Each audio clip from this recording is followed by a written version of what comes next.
Cool.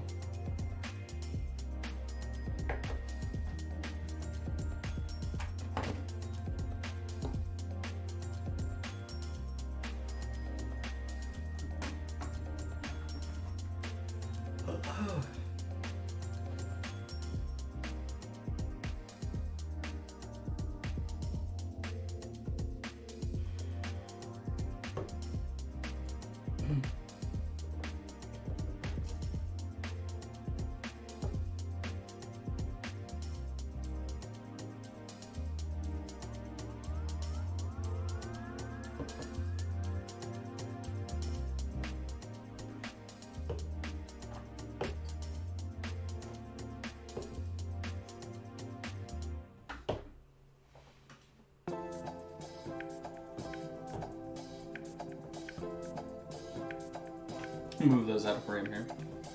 Boop, boop, boop. Boop, boop, boop. Good morning. I am right? It's early morning. For you? I could be wrong. I have no idea.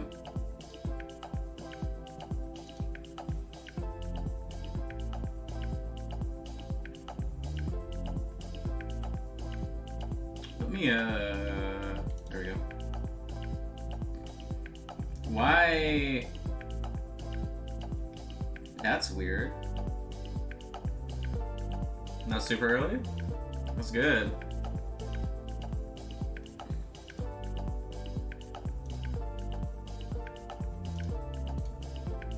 How do I deactivate this real quick? Hold on. Not that it matters, but...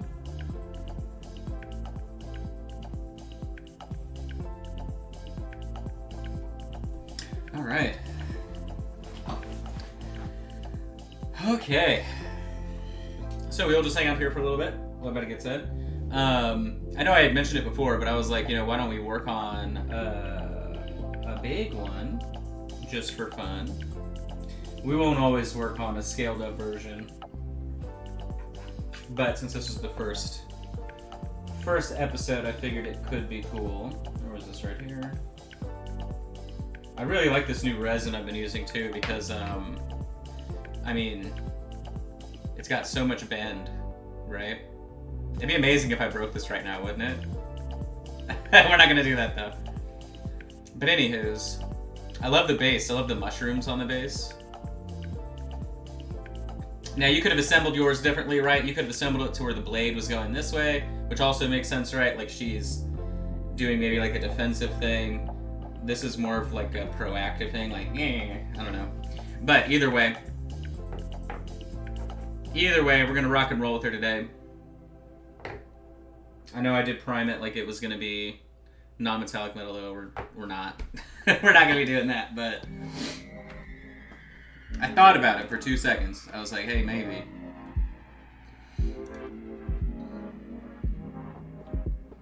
And then I said, no, it's not happening. It's not happening.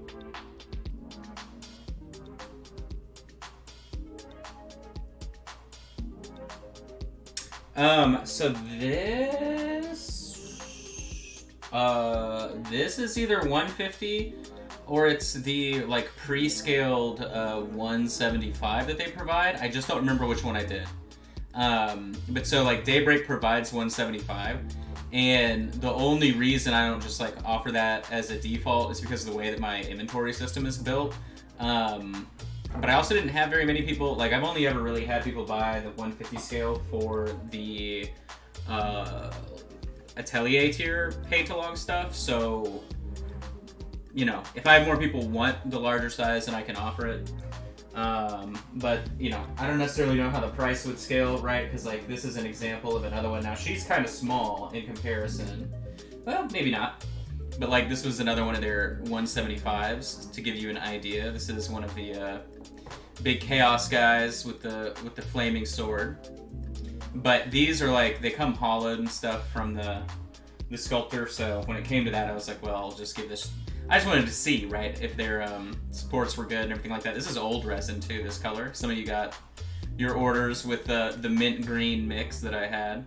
But I have like 10 10 kilograms worth of this new resin that I really, really like. So, and I think it's better. Like, you should see less breaking and shipping, things like that, just because of how much more flexible it is. But yeah, so we'll wait 4 more minutes, maybe 3 minutes. I don't have my stats up. I should do that, right? Maybe. But so colors today, at least from like what I'm thinking. Oh, let me grab. There we go. So you'll need a brown and a skin tone, and then some white. Oh, some black too, right? Most likely. I don't know where mine is. I'm doing good. We're doing good. Very typical, classic Josh here. Oh, it's right here. It's right in front of me. All right. And then I'm going to be using clear blue, clear purple. So just a solid blue, solid purple if you got that. We're going to need that for glazing. I'm using Royale Purple, so just sort of a standard purple. And then we've got our silver and Twilight Blue, which is kind of this like bluish gray. And we're going to use that to do her hair. We're going to paint her up like a dark elf. So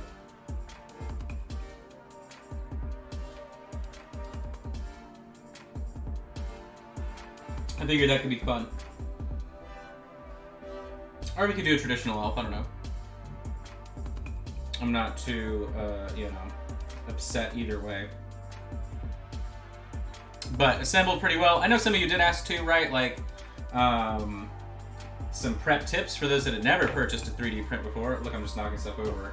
But I know, explain to people, right, like wet sanding is the easiest way to make sure your edges look really nice, things like that.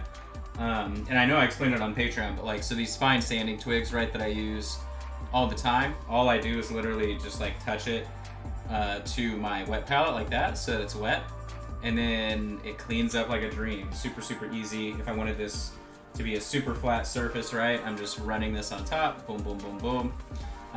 The reason you want to make sure you're doing wet sanding is just so that you're not breathing in the particles.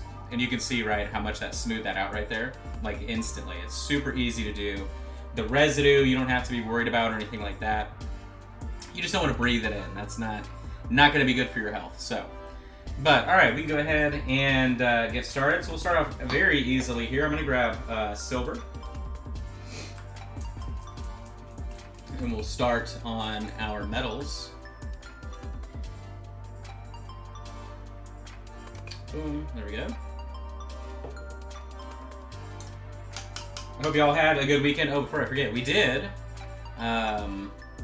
Over the weekend, we had our Patreon, our Scholar Plus. This was the $10 paint-along lesson that we did, and you can see, I'm not really sure how it turned into this, but it was supposed to be dynamic cloth, and then it turned into dynamic cloth plus like an OSL effect underneath, and all that good stuff. So. But we did work on her, and the releases for Signum for this month and R&E Studio came out today. So all of the Patreon videos that we do, I put up for sale as well, like the actual example miniature. So like she'll be available. Oh, thank you for the Prime sub, Stacy. I do appreciate that. I just got that notification. But so I always put them up for sale really cheap. So like the lowest tier is $10 and she'll be 15, right? Because I know that there are some people that like specifically want to see literally in their hand what I painted versus whatever. So thanks for stopping by, Carrie. But we did work on that, and then that was really fun. But so that'll be updated whenever I get the inventory done for the new R&E stuff. The R&E stuff is Egyptian themed this month, and it looks really, really cool. And the Signum stuff it's just crazy, right? And so I'm going to also put together the Miniature Monday kit for next month. So like right now, today is going to be the last day that you can actually buy the discounted kit for $20 for all the miniatures, including the scaled up options, priming, whatever, because all that is like bundled together. So that'll get removed after today. So tomorrow that won't be available. and then you'll just have to purchase the miniatures individually moving forward. And then I will roll out next month's kit, and next month we're going to do Signum. So a lot of people were like, wow, these miniatures, obviously this one's scaled up, right, if you're just now joining. But they're very traditional proportion, fine scale, like 32 mil scale sculpts. So Signum, on the other hand, is completely blown out of proportion. So it'll be an interesting change. But I'm not sure what I want the mix to be for next month from Signum, but I do know I want to do some of their dwarves and maybe like, I don't know, I just want to do larger stuff. So I think that'll be a lot of fun. But it'll be $20 again, right? I always want it to be $20. I know a lot of people, like most people that ordered the Miniature Monday sets ended up getting the priming as well, or they got it scaled up. So I think that's kind of like a really cool option for people to be able to do. So, but we'll go ahead and take the silver paint. And we'll just go ahead and coat everything. So the inspiration for what we're going to be doing today, at least on the metals, is going to be coming from what we did on Patreon over the weekend. So I want to do that nice, like really blue silvery look. And it was easy enough to pull off, so we should be able to do it again without too much trouble. We may do some kind of gold or something like that as well, but I just kind of want to see what it'll look like if it's all silver. I think the blue and the silver will work well for painting her as some type of dark elf, so.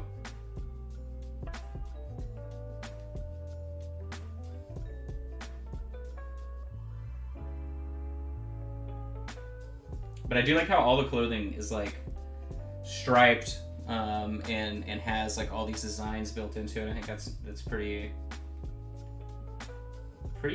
not standard, really. I mean, like, Daybreak's kind of the only sculptor that I've seen so far that puts in that much detail, which is cool. I'm not going to do that. Let's see. I'm not sure what these things are on her chest, but we can pretend that they are potions, let's say. And then do paint these little things right here on the shoulder. We're going to say that those are little metal plates. There aren't too many of them. Around the back, let's see what we've got. We've got a little brooch, and then the shield proper.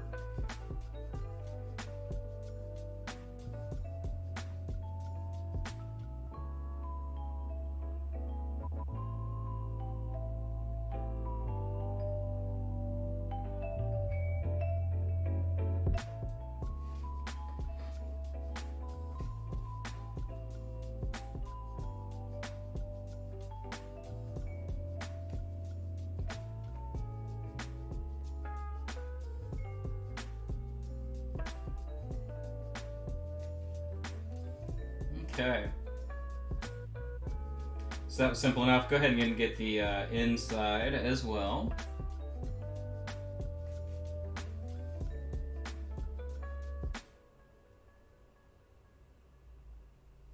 And since we are going to be doing washing and stuff on all this, so we need to make sure it's really dry.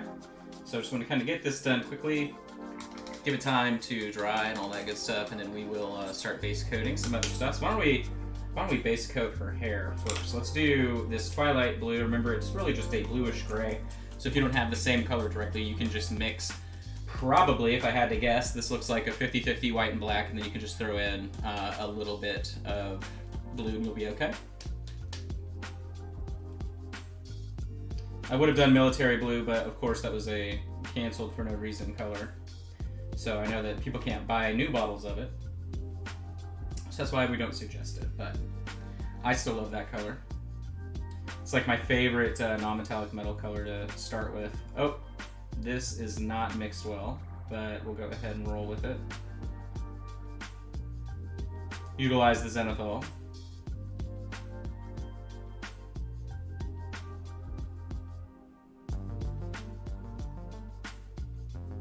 Get those eyebrows a little bit.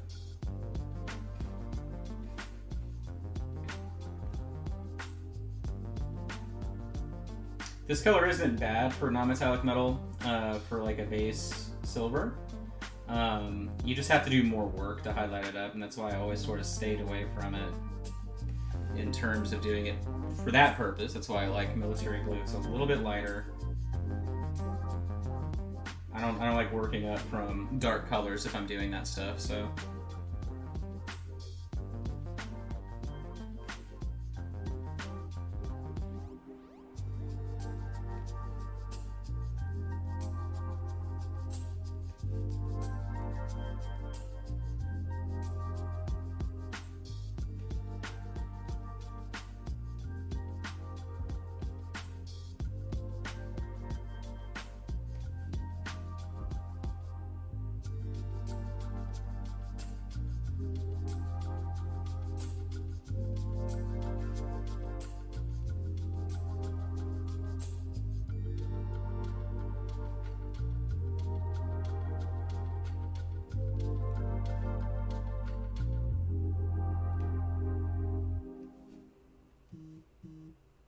Buzz. My phone's buzzing at me. Alright. Starting off well. Man, we may have bad weather here today. I'm so excited. I was looking at my garden, and everything is looking good, man. We got 6 tomatoes out there. I know, crazy. 6 tomatoes, insane.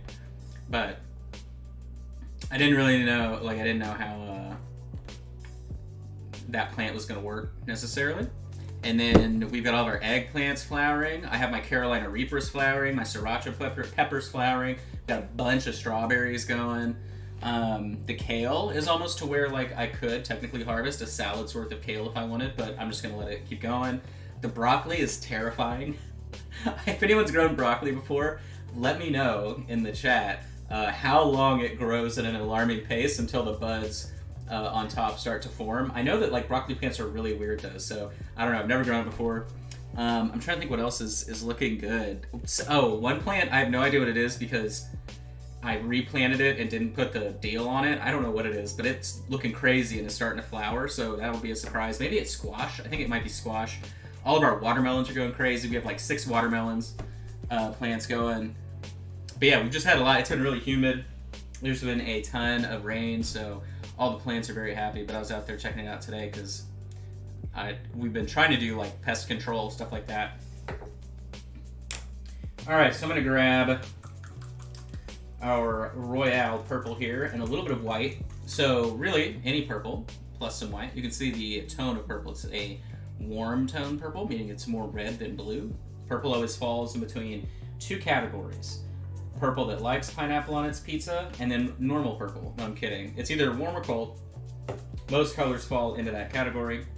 But we want the warm tone purple because then I'm going to take clear purple, which is cool tone, and wash that on top. And that will be how we start our Dork Elf skin, Drow skin.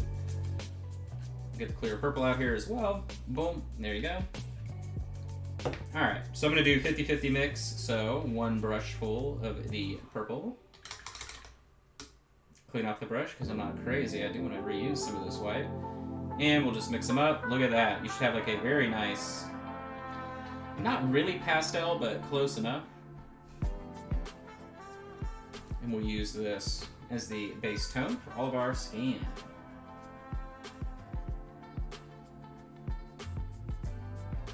Now this dark elf definitely isn't the kind of dark elf you would find in Menzo Baranzan or whatever, right? But maybe a Warcraft elf, not necessarily evil. I definitely feel all the Daybreak stuff is very Warcraft style, but that being said, really just the orcs feel that way to me. These feel that way similarly too, maybe, but this month the release are Beastmen, and they look crazy. They look hyper realistic, so very excited to see that full spread whenever it's out. But I will make an announcement, as I always do, whenever the monthly update to the store happens, and then if you are a patron, that's when the monthly discount code will go live for you.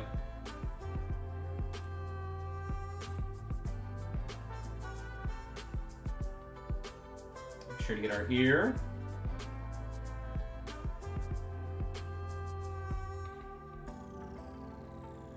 ear and face. Tomorrow, we are going to be going back and finishing up our Frodo miniature, and we will be starting Aragorn and Boromir. So, Aragorn has fire, so we'll be doing some fire, and Boromir is just blowing a horn, so nothing crazy on him. But those will be the next two that we work on out of that set.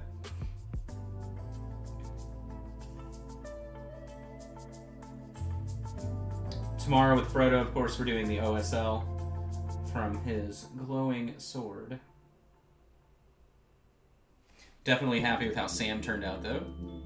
Is this too bright? Should I crank it down one? There you go. That's not as obnoxious. I feel like my lights are a little bit bright. Alright, cool. So we've got that.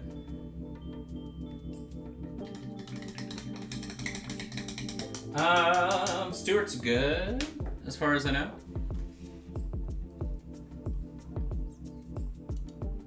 So we're just waiting on that to dry. Let me hop over here real quick. I don't have all my goodies.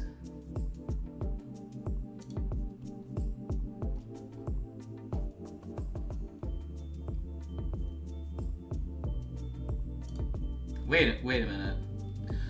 Oh, I see.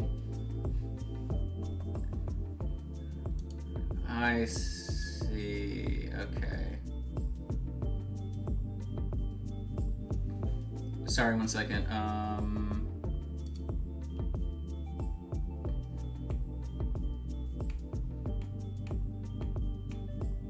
Okay. I just got like a weird notification from Poo Poo PayPal. Okay. I tried to transfer something earlier that just like didn't go through, and then they sent me this like really weird email, which was not expected. Ah, Trash is here. I didn't actually see you. Hold on. There we go. Of your printing existence. Because they don't come out flat? Or they come out with one side longer? Is that what's happening to you, Trash? I actually don't have Lychee open right now, or I would show you. So what you need to do for real, though, is, like, this one isn't super flat on the bottom, but it's flat enough. But I know it's dumb, but, like, whenever you print at a 45-degree angle, I mean, I've printed bases literally, like, that angle, right? Like, nearly 90 degrees. So what you have to do, the 50%, so, like, let's say this is my plate right here. The bottom 50% of the entire thing, you need to take supports and go click, click, click, click, click, click, click, click, click, click, click, literally like all the way around the bottom half, and then you will get nice, sharp, perfectly round, whatever it is, every single time. So, and then obviously too, right, you do need to go in, like you can see how many supports I had here. I did sand down the edges and everything, but you can see I have supports that go through the entire thing, and this base is thick. I mean, it's got some heft to it, right? But that's always going to be your best bet, is doing for sure. And this looks like I printed it this way because I can see a little bit of the wobble, right? But I did the bottom 50% and then click, click, click, click, click, click, click, click, and you'll be good to go. So that's always kind of the most challenging thing. So now we're going to make a wash out of the clear purple. So if you have a darker cool tone purple, that is what you want to end up grabbing.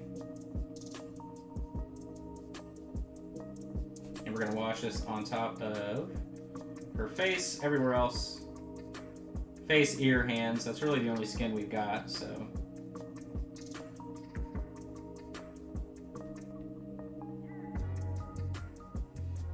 Easy peasy.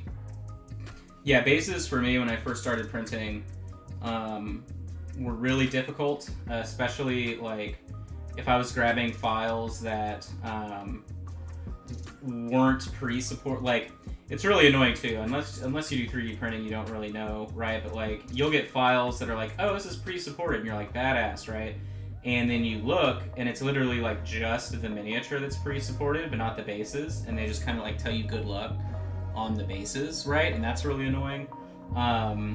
And so then until I started, I guess like just looking at how other people were I forget who does a really good job. R&E Studio does a really good job with their base supports, and Signum's hit or miss. I don't know. I mean, everybody does something different, but I just sort of looked at what other people were doing, and then I realized, like, oh, really the most important part is the bottom half, right? Because essentially, you're looking for the point in which the base supports are no longer needed, so when the circumference starts to taper in, right, rather than out, because the widest part of your print is the part that needs support 99% of the time, right? Then you need to trail up the further you go.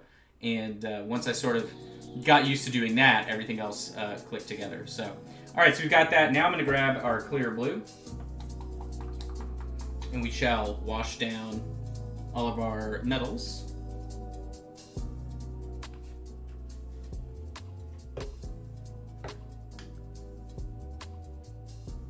Of course, that advice I gave is only as good as, like, you know, if we have similar settings, if we have similar printers, you know how it goes.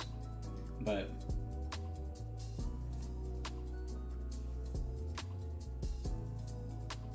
all right.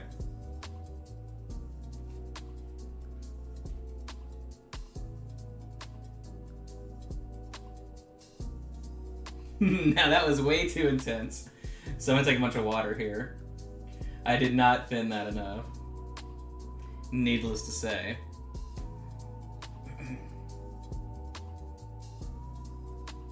I'm just gonna dab this out with water. There we go. Do something like that. Now then, this is a clear blue pigment, so it's not gonna dry like crazy neon blue like you see right now, but it will be very blue.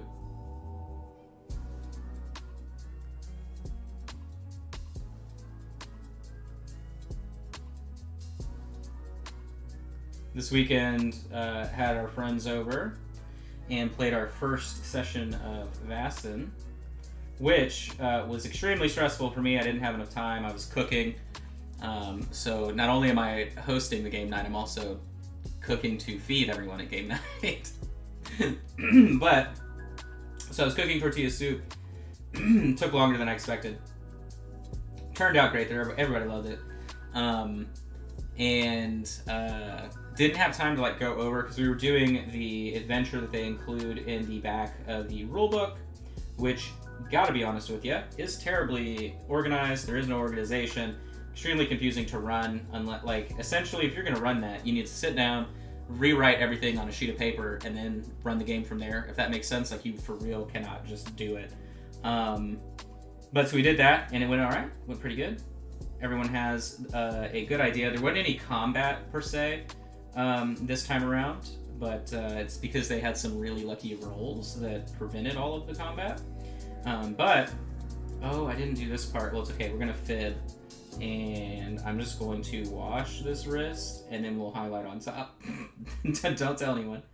But it was really fun. So now I know sort of how everything works, and I'll be coming up with our next little mystery. But the game is very interesting. You can progress your character as you level up by increasing their stats if you would like, or you can gain new talents, which are like abilities that can affect the game a lot depending on what they are. And then you also like level up their headquarters, and their headquarters give everybody different abilities and things like that. So we had a lot of fun. Now that I've played, I definitely see a lot of potential with that system. The bottom side here of the shield, I'm going to go back and apply more, so less of that blue on top, way more on the bottom. And then I'll just do a lot on the interior portion.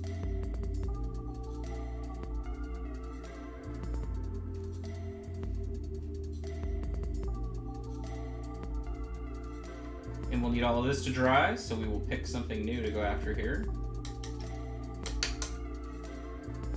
So, alright, we got purples, so green is going to look really good. And reddish, orangey browns are going to look really good, so that tells me I know what we're going to be doing. So I'm going to grab an auburn shadow, which is really just a reddish brown, you can see right there. And we're going to base coat the pantalones, which is pants and elvish, in case you didn't know.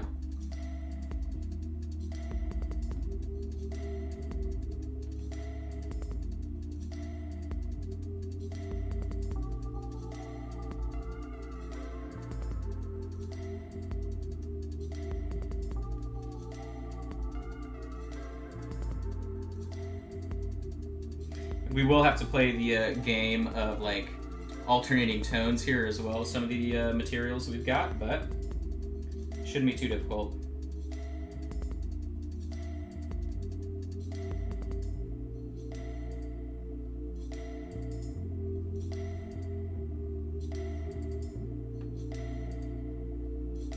Now, one thing I do need to do here is understand what we're looking at when we see the shirt. So that is the cloak. So the shirt really is like only this small section that you can see, and then she has a tabard, and then the rest of the shirt. Okay, so it's a little bit confusing, but shouldn't be anything we can't figure out. Maybe. No promises. All right, and I'm gonna grab our regular intense brown here. And they're all gonna be similar, of course, until we kind of just start shaping them with our shadow color.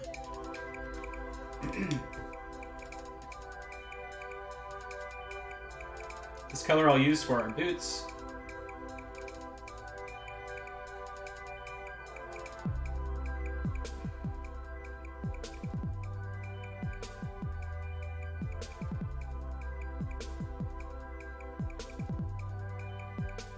I am hitting the side of the shin guard there accidentally, but guess what? It's okay. We do have to go back and do a lot of work on the metals, so. Alright, so it looks like this, we're just going to say is the same material, going across the top of the foot, and then we'll have a sock or something, since she's like not really wearing closed-toed shoes, per se. All the better to sneak up on you with, I'm assuming.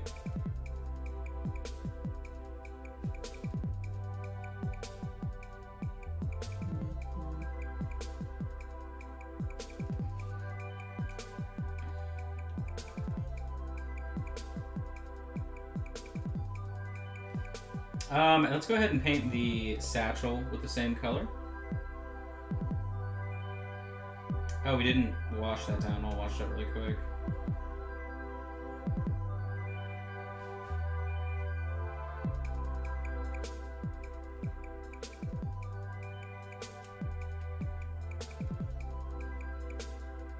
See what other details we got. So we can go ahead and do, all right, she has a couple belts sort of swinging in the breeze here. So we'll do this one.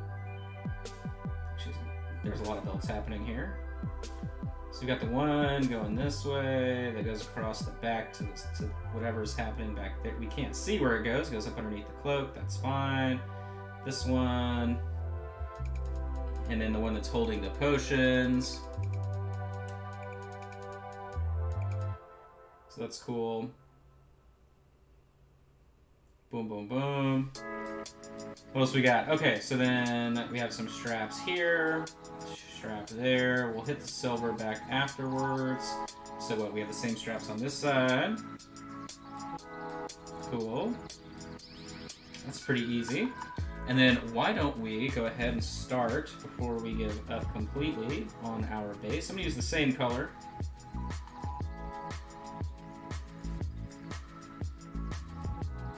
Loosely going after the stump here. Whenever I run out of this, I'll just get more, probably. I don't know. Let's do that real quick. I'm actually going to flip over to a crappy brush. I'd rather not go all in with the nice brush here. Here we go. Now I can shove this around and not feel bad. These, of course, are the bulk brushes that I recommend on the Amazon store. You get like 50 to a pack, and they are pretty good. Unless you get one that is just completely trash out of the box, which you'll probably get a couple, right? Like 1 or 2, if I had to guess, out of the 50. They will last you quite some time if you're just doing like regular painting and not like a ton of dry brushing or anything like that. And then we have another sort of lotting rug. Lotting rug. Did I just say that backwards? Okay. And then I'm just going to take Auburn Shadow and randomly tap that in around some of these areas. just so that we have a separate tone going on, like that, while everything's wet. So just get in there. Okay, and then I'm gonna grab jungle moss, or just any kind of dark, sort of desaturated green. So this isn't like a pine. Well, I mean, you could say it's a pine green, but not like green mixed with black, right? You want something that's a little bit desaturated. Some gray mixed in. And I will grab that, and then I'm just gonna shove this literally all around everything that we just did. I don't care if the colors mix, anything like that. We have no detail, no definition going on here. So we are just getting paint down. We'll wash it all down, we'll tint it all that good stuff by the time we are finished. So, but if we're going to be doing sort of uniform washes on some of the leather elements and different things like that in the paint job, we're going to do the same thing on the base. So why not do them at the exact same time? And then that way, while it's all drying, we can focus in on other things like the skin, etc., etc.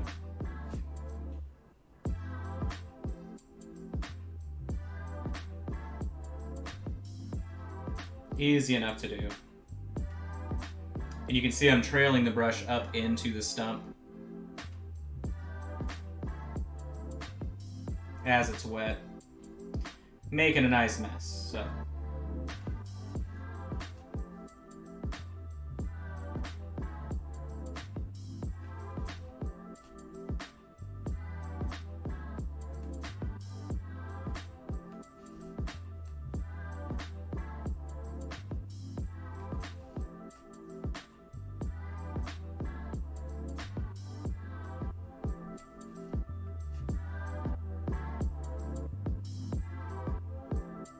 Alright, we got that base coated.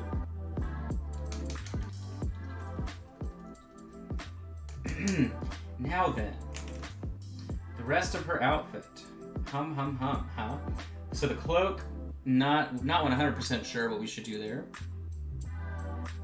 But the rest I am thinking greens. So, we have it out. Why don't we take our jungle moss color here, so that way we can super saturate it where we need it. And I'm just going to coat everything on, let's just do it all. We'll do the tabard, everything but the cloak, essentially.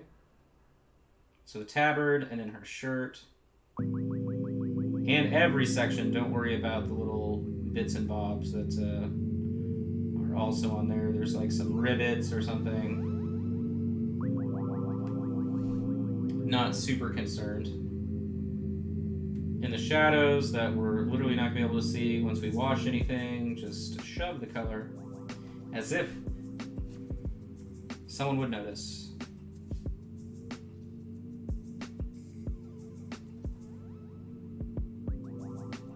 Okay, got that.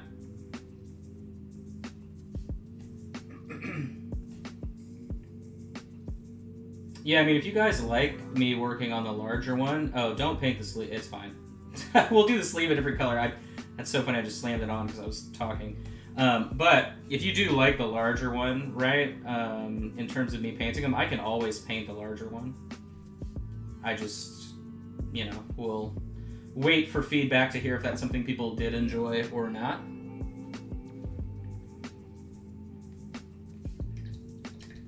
Alright, so we got that base coated in. I feel like this is... That's gotta be that's the cloak, for sure. Okay, so then we have regular sleeve, whatever. Alright, so what I'll do, let's take our... Well, we're not gonna do that right now. So I'm gonna take some white over here and mix it with our intense brown and just make a nice light brown 50-50 mix, if you so please, and we will paint her sleeve that color here. I was going to grab the skin tone, but we don't like really need to just pull out another color if we have that.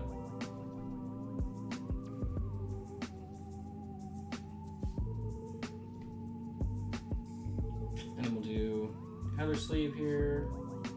Go ahead and paint the sock she's got on here too, on her toes.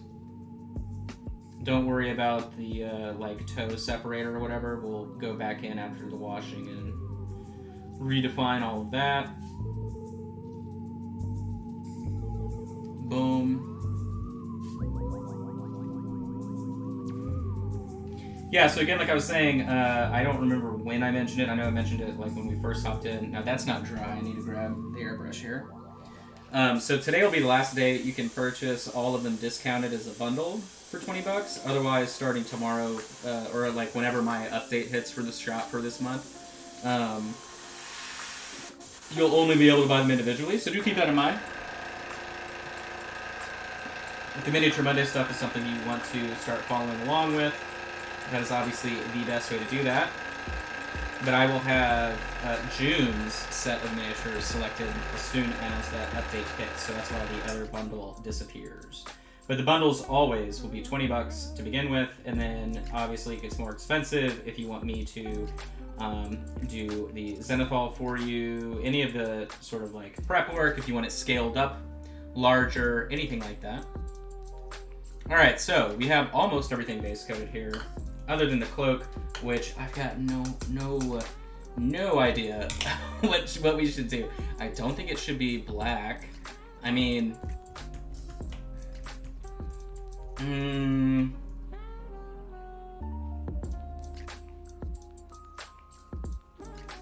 let's go, okay, let's just go like more orange, I guess. So I'm gonna grab rust brown, like so. Can you buy the STLs directly? No, I don't sell STLs. The only way you can get STLs from Patreon sculptors like Daybreak is by purchasing them from my mini factory or, you know, joining their Patreon. That is the only way.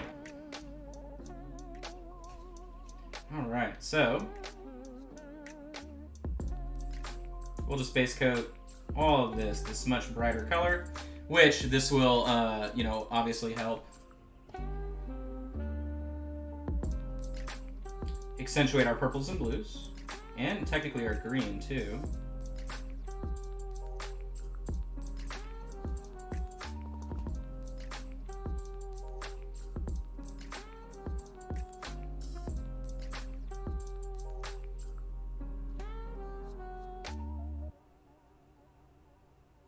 Up and around the hair. Whoop.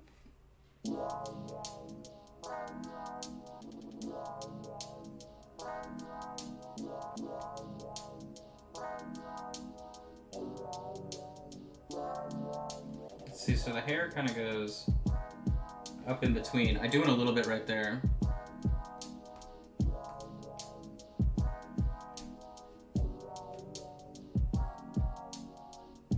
Yeah, I mean, I don't really want to advertise people to like print it themselves. Obviously you can, but it doesn't help me any. But if you do technically want a free painting lesson, you can obviously buy the STL and print it yourself if you want to do that. But I would always say, hey, if you do appreciate you know, learning from me and you want to help me out, you can always join the Patreon. Definitely check that out, patreon.com/minipaintingstudio. We do multiple classes every single month.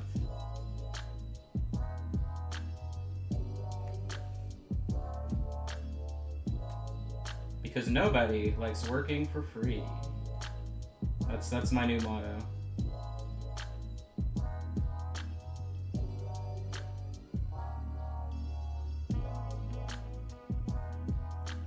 Following this along, I believe that's not part of the cloak that I just painted, but we'll figure that out.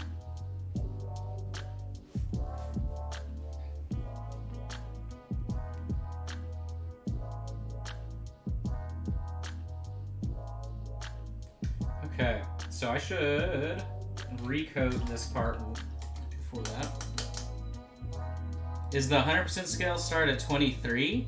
No, it's not 23. Their stuff is scaled at, so the confusing part is all these companies like don't ever, and by all these companies I mean like Reaper, Games Workshop, whatever, none of them actually are like telling the truth when it comes to their scale. But so like Reaper's stuff is like 28mm heroic scale because it's like very cartoony proportions. Games Workshop is similar to that as well now. They're even like 32mm heroic proportion. Daybreak is very traditional scale, 32 at 100%. And that just means they're very fine detail, but nothing too crazy. I mean, you know, like I said, I had planned on painting the rest of them normal scale for this set, but if people like me scaling them up and painting them because it's easier to see or whatever, we can always do that. But their stuff is very, real, true proportion. And like, so for June's kit, I wanted to do Signum stuff because it's the complete opposite. It's like completely wild proportions. Everything's really big and exaggerated. So, but yeah, if you're into like very realistic miniatures in terms of proportion and scale, Daybreak is really, really good for that. So, okay, so everything for the most part is dry currently. So what can we begin on? Because we need to do an all-over wash all over everything. So let's just let me forcibly dry this really quick, and then we'll move on.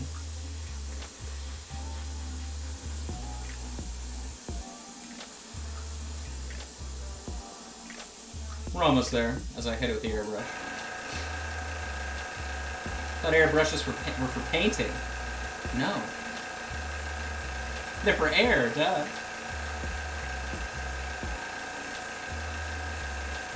Alright, so we're pretty much good.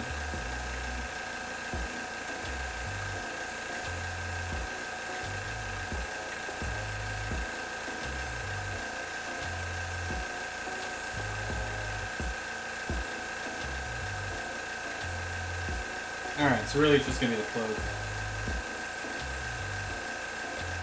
Alright. So, now, let's do a wash for the hair. So I'm going to need black. I'm going to grab Noir Black. Put that out of the way.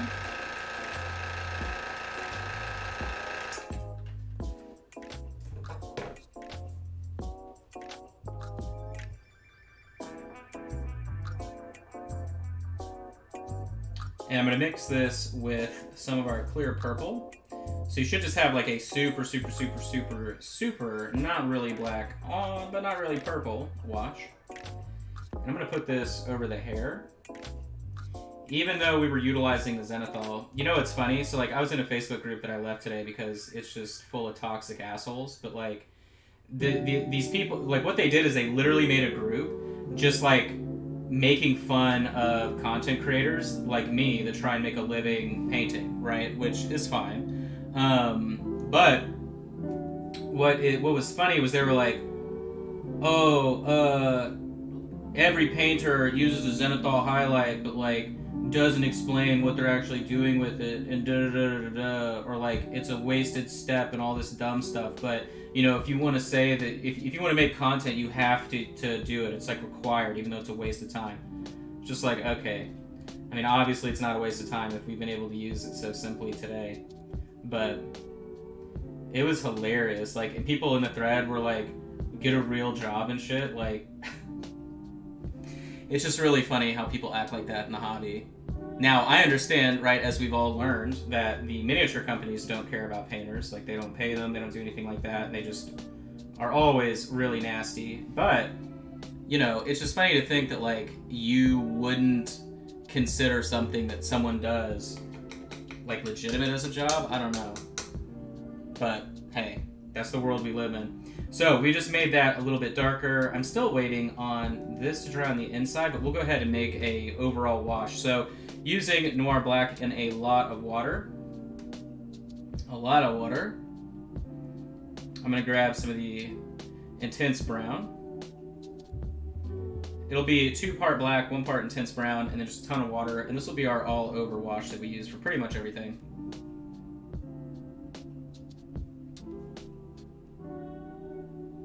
Oh, I need to use my my bad brush. Anytime I start messing around with the base, I'm always like, oh yeah, get that away from the good brush.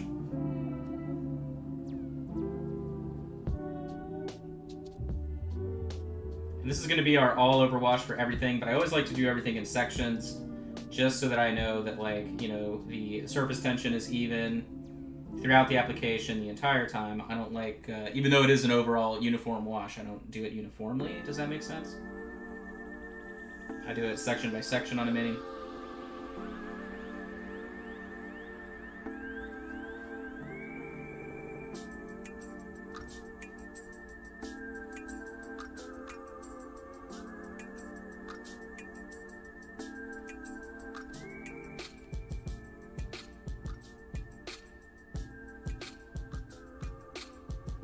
Okay. Now then, move on to the bottom half of the body here.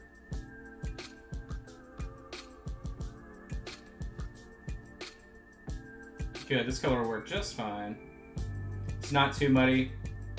It will desaturate everything we want not super saturated, right? Because I want the armor and the skin and the, well, really the metallics, right? I want that to be very, very saturated. But everything else I want to be muted. I feel like that'll sell sort of the like magical nature of everything. A little bit more so.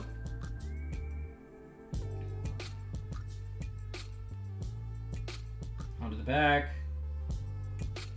Oh, we never did that little clasp right there. I keep forgetting it, but you know what?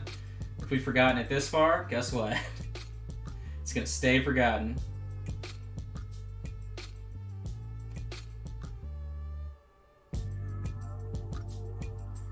Add water on top. There we go. Work our way around. I should probably do the entire thing relatively quickly here.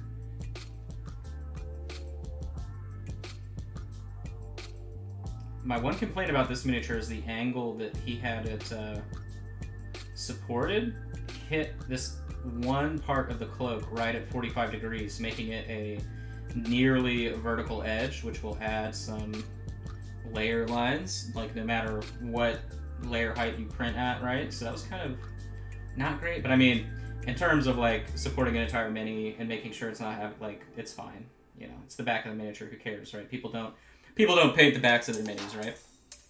That's the conspiracy.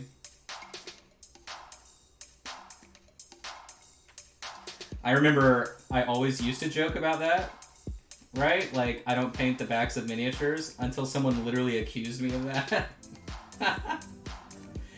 Oh, you gotta love it, dude. Alright. Interior portion of the cloak. I'm just gonna slam darker color on, mix it in because it was still wet. And I think we are cool. We'll just let this all dry. Alright, so now the majority of the work is done. So we're gonna spend the rest of our time here doing all of our finishing details. I am just gonna like hit this for maybe 20 seconds with the airbrush so that it accelerates the drying time. It's very humid here today in beautiful old Joklahoma. Seems you're working with pretty opaque paints. Not necessarily. I mean, the base coating stuff, yeah. You will see here very shortly that that completely stops. Completely. Actually, one of the biggest things that a lot of people have trouble with, if you are unfamiliar with my painting and like you join the Patreon or something like that, is how wet I actually do work with paint. So.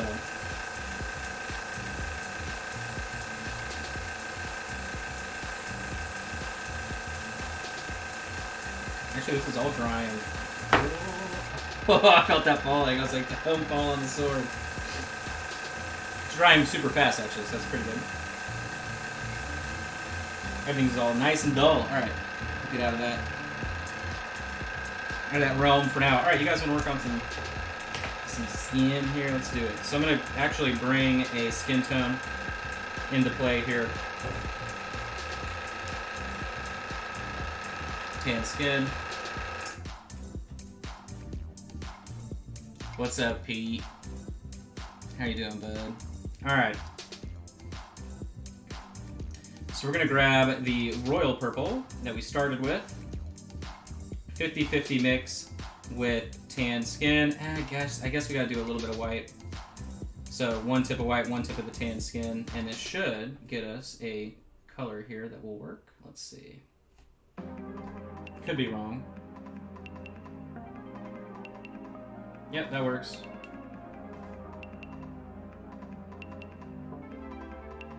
Now then, all I'm doing with this color is sort of bringing back our base tones and smoothing out anything from our washing. Obviously, you'll have some tea staining, things like that. Just paying attention up around the eyes, down the corner of the mouth and nose.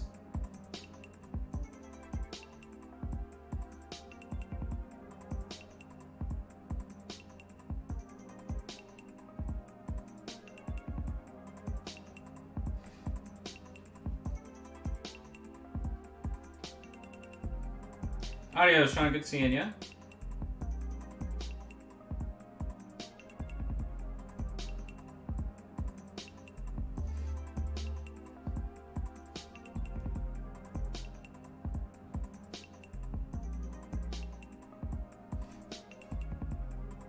I always found the best way to approach dark elf skin, assuming you're not doing straight up ebony black obsidian, is to mix up, instead of with a white with your purple, which will give you pastel tones, is to mix up from a skin tone, like tan flesh, something like that, and it just looks a little bit more believable. But I suppose it depends on, your particular flavor of dark elves, etc. Alright, so we got that. Now I'm going to add more tan skin to the mix. A little bit more white. One little dash here of our clear purple. There we go. Now that I'm getting brighter, I'm going to be paying attention to the corners of the eyes.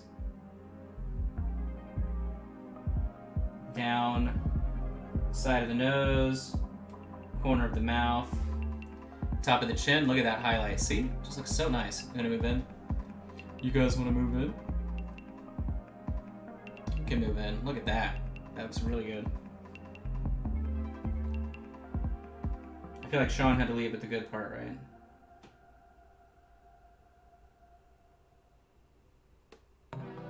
It's usually how it goes, man. You randomly find a stream right as you're needing to do something.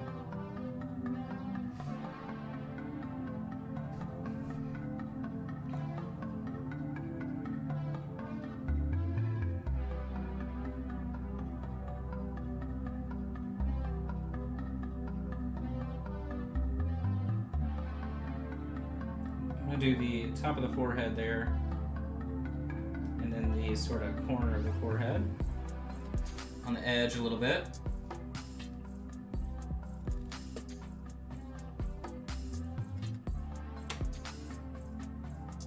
On the interior portion of the face, I'm just doing the cheek because obviously we want that to be in shadow. And then I do want to hit very gently the corner of the jaw at the top because we do want to accentuate her fitness. There you go. So that just looks like a nice little subtle shadow there. And then top of the ears to you. Boom, boom. Ease peas. Fingers, I'm looking for knuckles. Knuckles and the tips. Now there are fingernails on these miniatures, depending on the scale. You can see them just fine. But I'm not gonna care about that. So if you want fingernails, man, you gotta pay. You gotta go on OnlyFans. OnlyFans.com/minipaintingstudio. Where you can get nothing but feet pics and how to paint fingernails.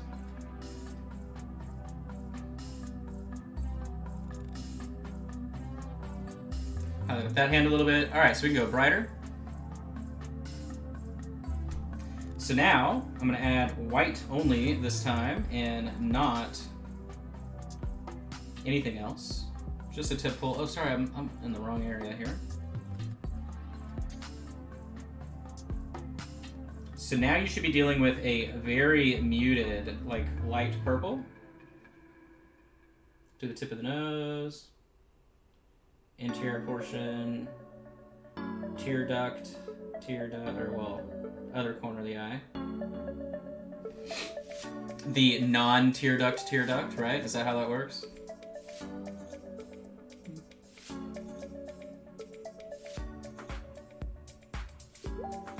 Oh my god, who's messaging me?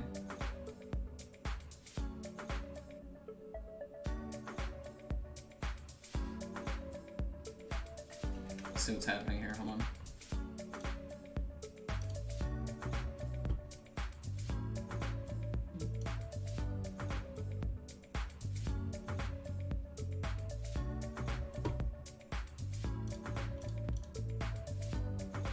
Okay.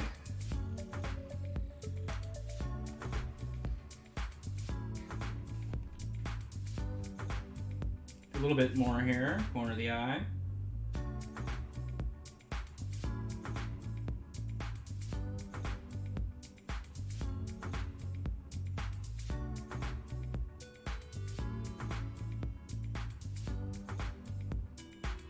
just right up underneath the hair.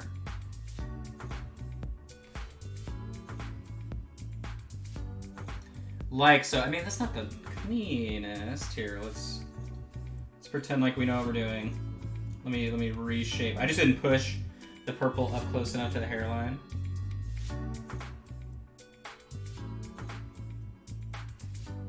There we go. And then we'll go back and edit that out if it needs it. I don't know if it will, actually. All right, back to the very light color.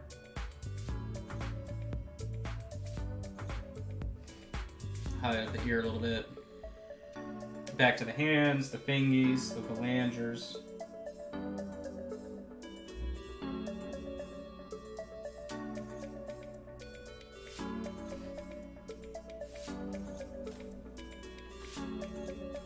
I'm thinking we're looking pretty good though for dark elf. Oh, it's actually the tip of the nose is too dark. I can't disappear.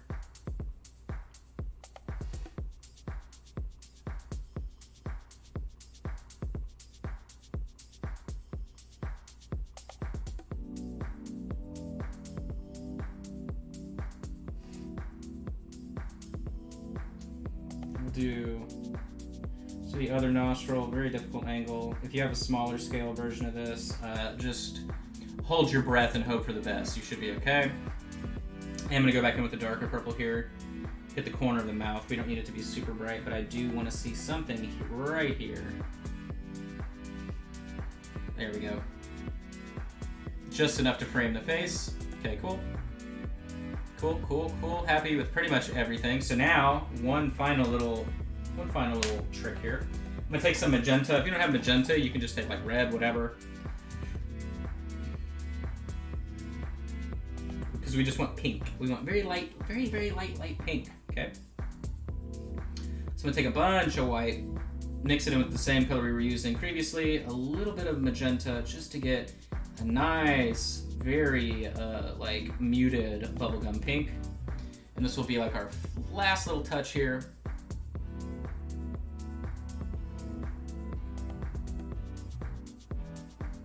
On the nose, corner of the mouth.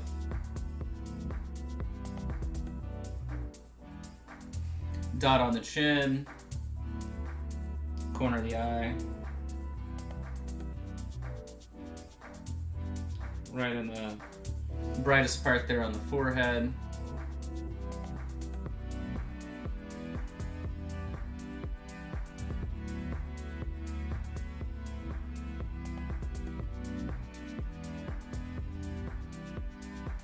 Brush, why do you hate me? Is that just literally an impossible angle? Okay, well we'll just rack that up to impossible angles there. All right, so that looks like it's a little bit too bright. So I'm gonna glaze it down. Glaze it down on the corner of the mouth here. I'm just gonna mix in a darker color. And just kind of taper.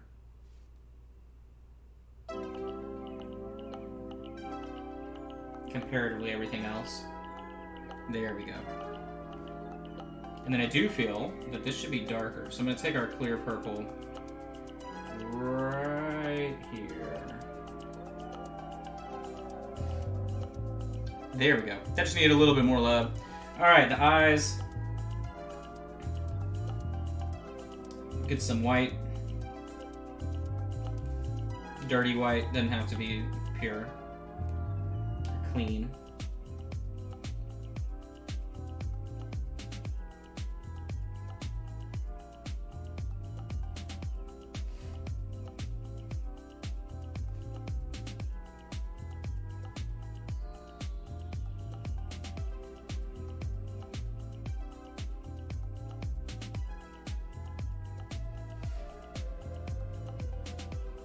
We'll let that dry.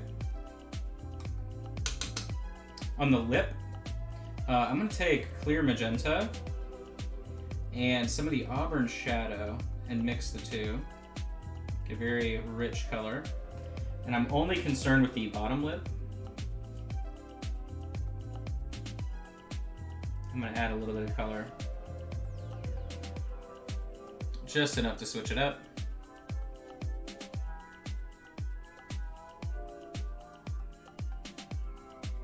And then very carefully here.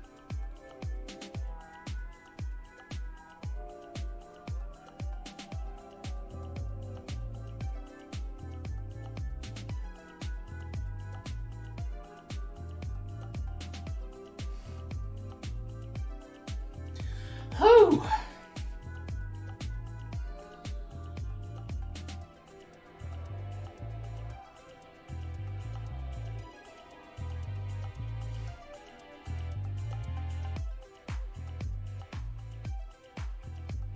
I don't think that works. I tried. Do those eyes work? I don't think I don't think that looks right.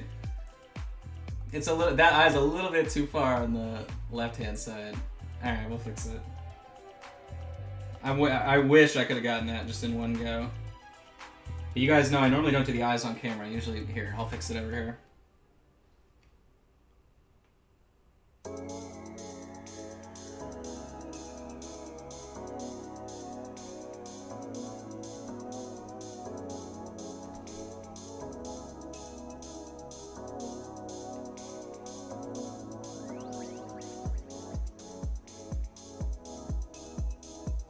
Made it a little bit bigger. Okay.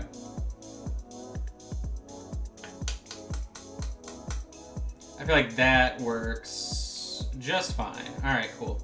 Then, I am going to take a little bit of that clear magenta color, make it brighter, and just highlight up the lip here, just like this. A little bit of a highlight. Hold on, sorry. I'm like trying to get it just on the very top. Okay, so now we can start demolishing every other detail in this paint job. How does that sound? Okay. Now then, we need to work on our silvers and everything else. So what do we do that first? We're gonna do our greens. Well, let's do the hair. How about that? So, with the hair. Yeah, right? So we're going to take our base coat color we used. I'm going to mix in some white just because this color like sucks and the pigment really is not nice. And really all I'm looking for are my volumetric highlights in the hair. So I'm not paying attention to the individual strands currently or anything like that. I'm just looking to highlight up sort of the volumes of the shapes that the hair is falling into. Do I need to bump this up now? I feel like my lighting has changed in the room.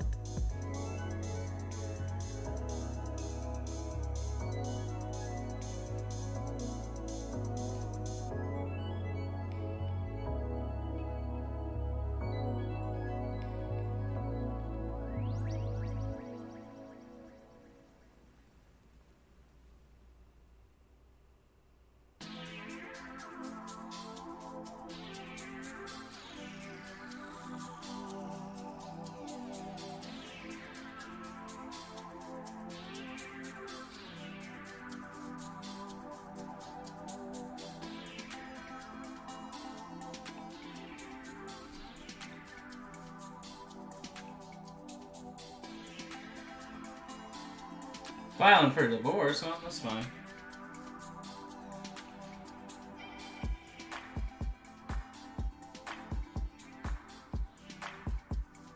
Okay.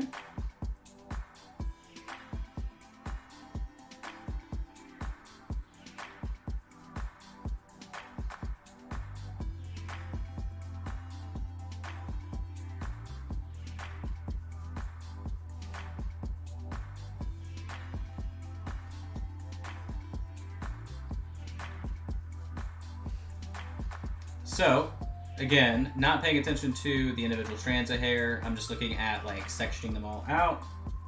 Each like, you know, clump or whatever. I do have a bunch of support marks there. I should have done a better job of cleaning. But my name is Josh, not support cleaner, so what did you expect?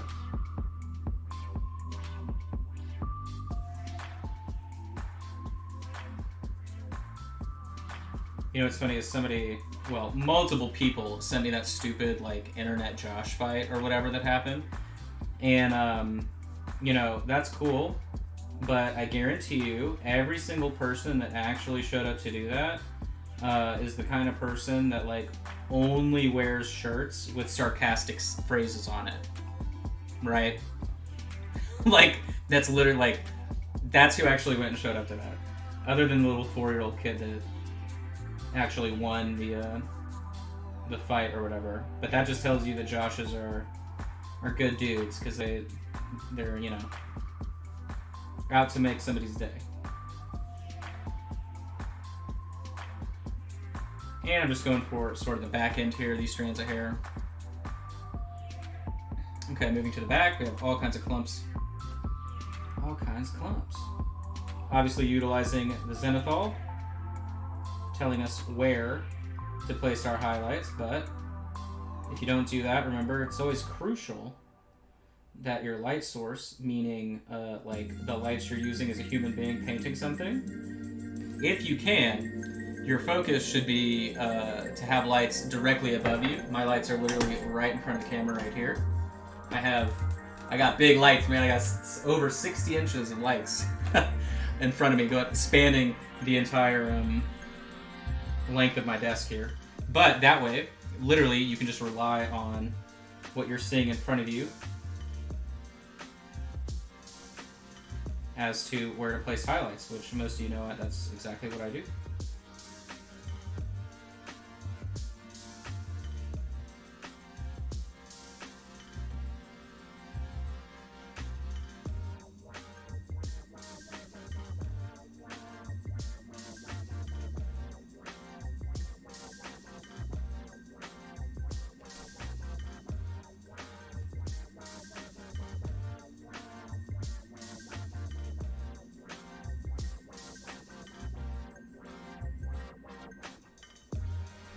Okay.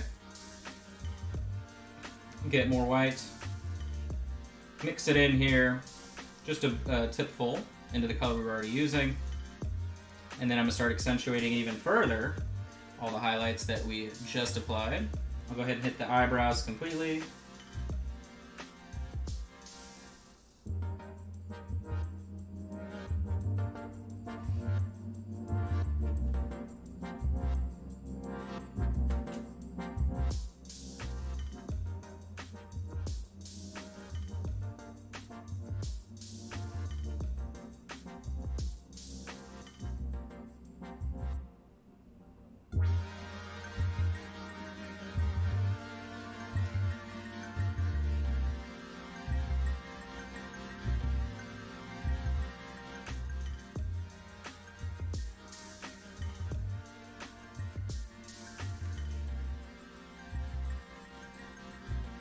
You know, a lot of times people confuse something with a lot of texture into thinking that you need to, like, focus on each individual strand of hair rather than literally, like, the shape and how it is affecting, right, like, the way that the light is hitting.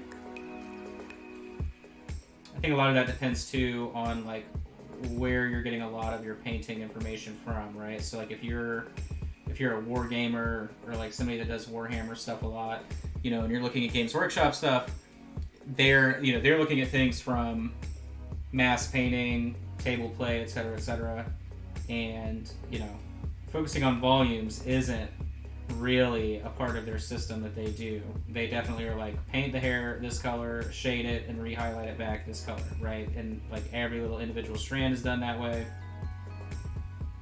When it comes to kind of how I do stuff, right, I would rather you focus on light and shadow and tone more so than texture, because usually texture sort of falls into play once you start doing it. You can do implied texture the whole time as well, meaning you're just sort of like using your brush to do it rather than like dry brushing or doing something like that that physically is hitting the paint on the sculpted elements.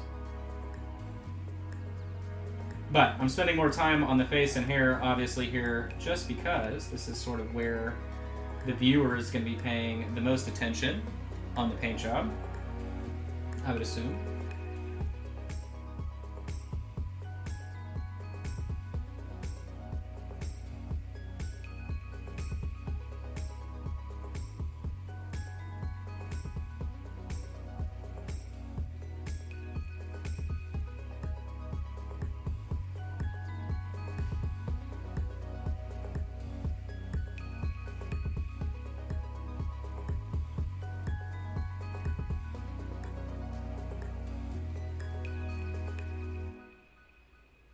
But doing the hair like this for anybody that's on the Patreon should be pretty easy, just because we do volumetric work all the time, and like every single thing that we do. So.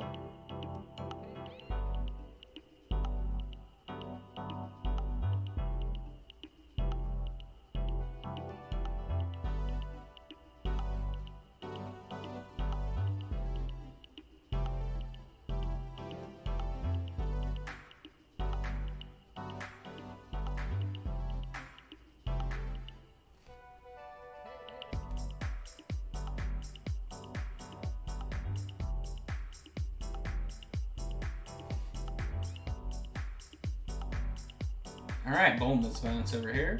Or wait, what angle? I need to do like this angle, yeah.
This section is a little bit more difficult right here, only because all of the hair is kind of like inwardly rotating towards itself rather than flowing out with the rest of the wind that kind of like the body is messing with, but that doesn't look too bad. All right, cool.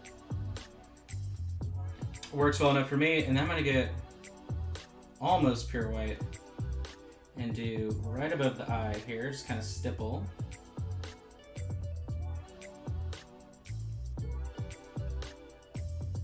And then that furthest edge, just because I want the eyebrows to really pop out there. All right, moving on. What do we do next? Let's do the green. So I'm gonna grab, let's do a big jump. So I'll grab moth green, which is like neon. And we're straight up just gonna transition from dark green to very bright. So I'm gonna do 50-50 mix, which really isn't too crazy. You can see it right here.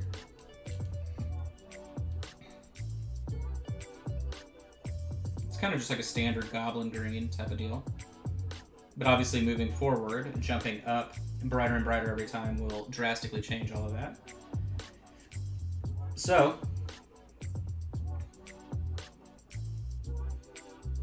I'm just going to be paying attention to all of these different sculpted sections. Now then, if you are, having difficulty with piecing out the different like sculpted embroidery sections on all of the cloth, everything like that, just skip it, right? You can highlight up everything completely without paying attention to the texture itself like I'm going to be doing. And instead, at the very end, you can always go back with an extremely watered down wash and run it on top of everything, and guess what? Boom, it will fill in all of those lines, and all that detail comes right back to you. Now, obviously, your colors will be a little bit diluted, but I wouldn't really worry all that much.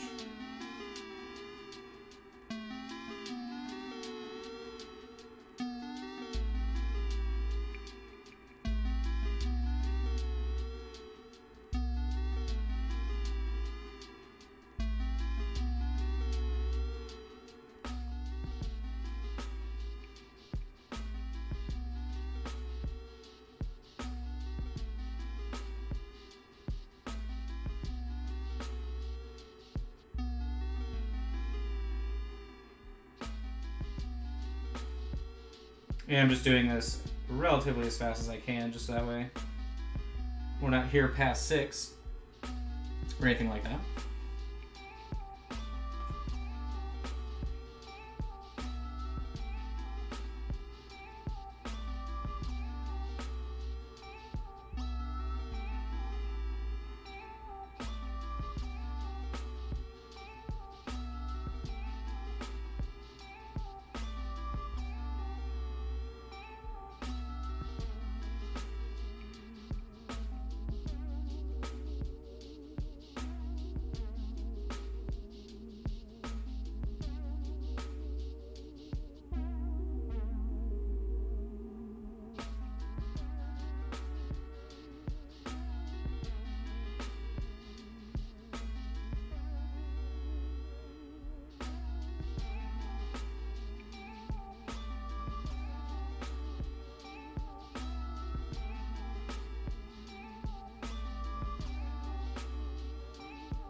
Focusing on the edges here, flatter surfaces. Remember, we are going to go a lot brighter, so I'm just sort of tapering in this base color.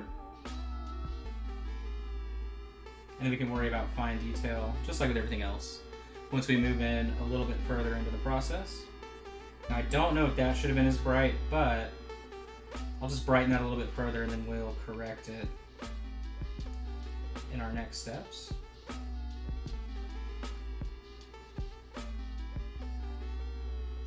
But I think that's literally like it, right? Oh, back here.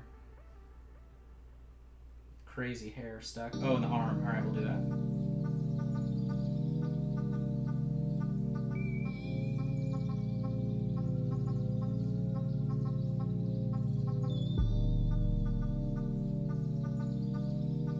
I did have a bit of delamination right there. You can see that very faint like indent where the line is. But I'm pretty sure I printed her when I was doing like my literal first print of this resin, so my settings weren't super dialed in. As it goes.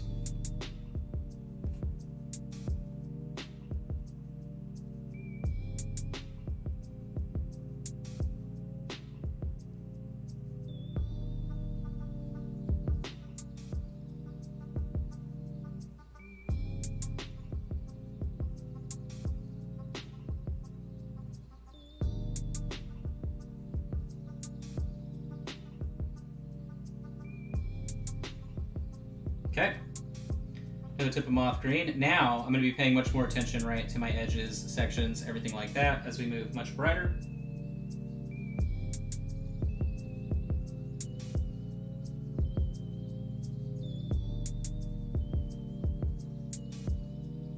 Hey Terry, I appreciate it. Yeah, it was good if you got it in yesterday because today, well, I say today, right, but whenever I update the shop, that's when that bundle goes away. Because then that will be when the next bundle gets announced. So, good on you. You're gonna have to head off to work. Well, I'm sorry, should I paint faster or...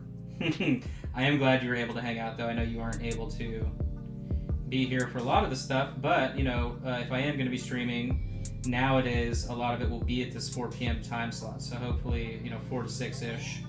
So hopefully you're able to be around a lot more often.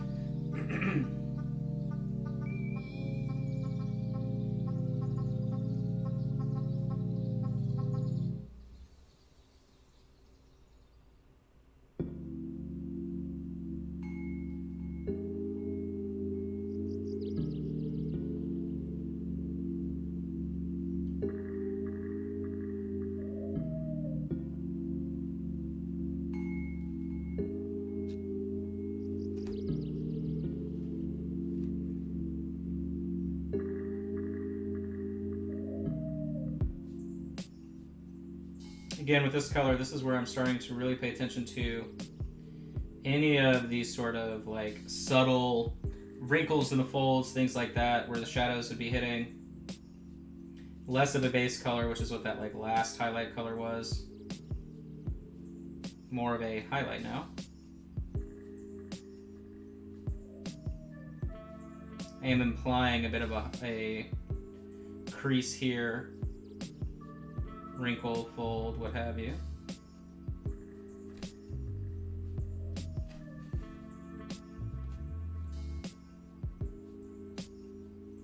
But remember, you can get these miniatures in the shop. This is part of the Miniature Monday bundle. This month we are doing all Daybreak miniature sculpts. Next week, I forget who we're working on next week. Let me see.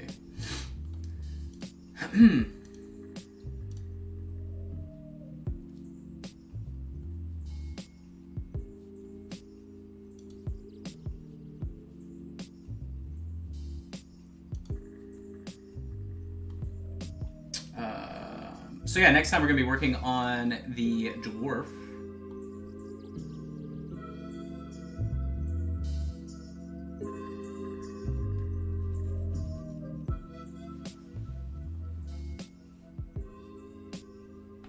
But we'll have an opportunity to do some glowing because he's holding a lantern. Wow, wow. And then after that, I believe it is the goblin, which I forget who deemed him the angriest goblin of all time, but I do know that that is what he was referred to as by somebody that purchased it. So we're working on the angriest goblin of all time. And then the big chaosy guy, which I do already have printed off really big, so maybe we'll do another big paint up with him. Or all of them, again. I mean, I didn't really know what people would necessarily think about me doing it on a larger mini, so you can see things a little bit easier, but it seems like people like the idea, so maybe that's just kind of something that we do. I don't know.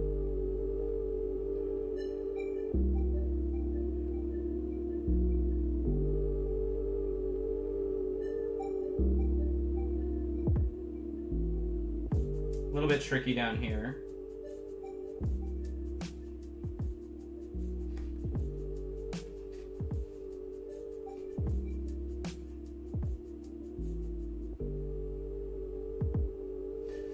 It obviously allows me more real estate to do more work for you, but it does take me a little bit longer to paint the stuff too. So I don't know. We'll see. We'll see what we stick with.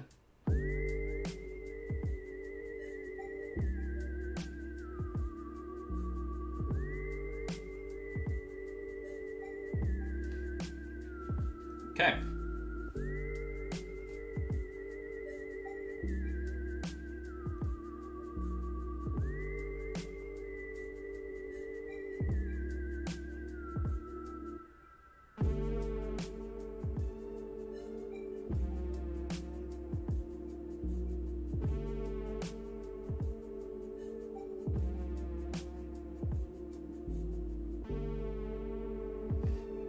I don't really want to go any further in to the thigh there with that highlight, just because that's like where it's starting to roll over to the other side. You have to think of it in terms of volumes, right? Shapes. So her thigh is a cylinder, so the cylinder will begin to wrap around over in that direction. So we're not going to paint that.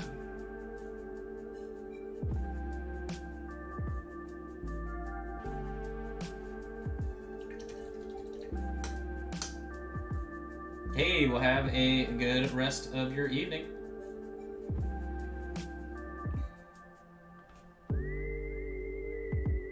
Okay, now back here, it is darker in shadow, so we're gonna get away with a little bit of fibbing in terms of what we're painting. So we're only gonna really focus on these like bottom parts.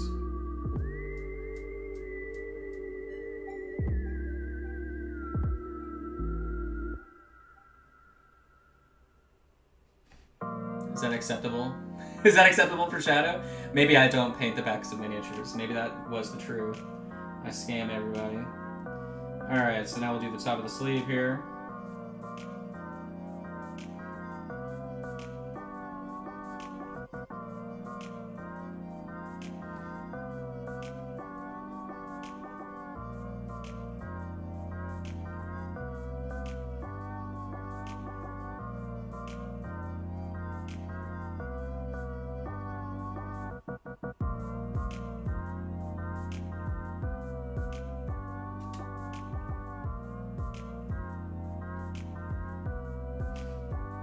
Boom. Boom. Okay. Green is cool. Green is dunzo. Alright, now we got, should we do, let's do the Pantalones. Pantalones were Auburn Shadow, so we'll do Auburn Shadow, highlighting that up with, ooh, you know what? Grab some yellow. Where you at, Marigold? Right here? Alright. And Marigold Yellow is yellow when it gets thin, but it definitely looks more orange here, so don't be too confused. But we're going to mix these two colors for our highlight rather than using like white or a skin tone. It always works out really well.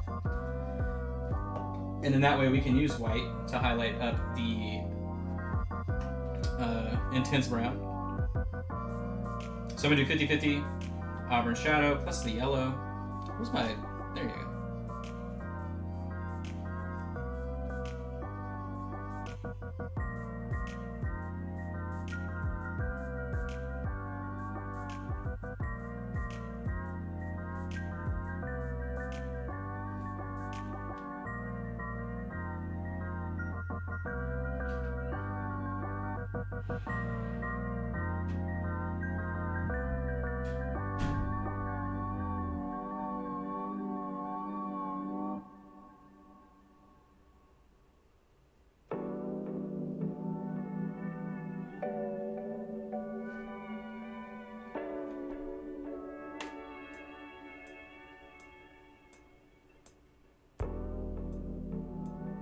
Similar to the green, right? You should think about the color we're applying now as like the base color.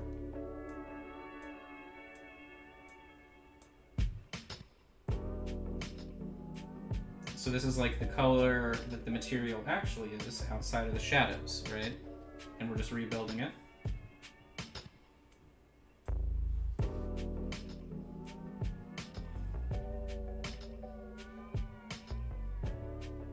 Yeah, then there's a strong shadow up underneath that knee, so I don't really want to go too bright there.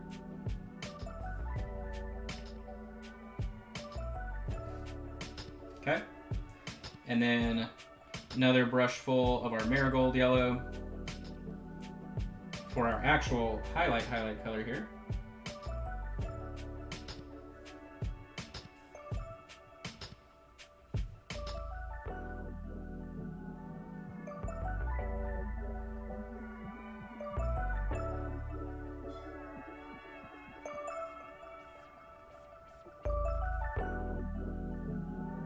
And I'm just picking up the edges.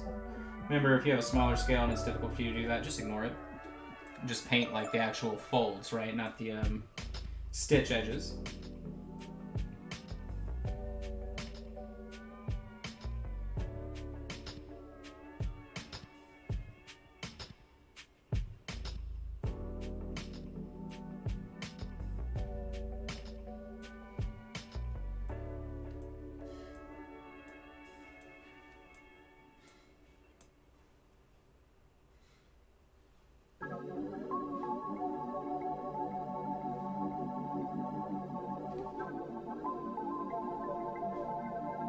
Back of the leg is definitely in shadow. Did we get to cheat there? Yeah? Is that are we just gonna say no? I'm gonna say no. We'll add a little bit of color, but I'm not gonna highlight up to this tone.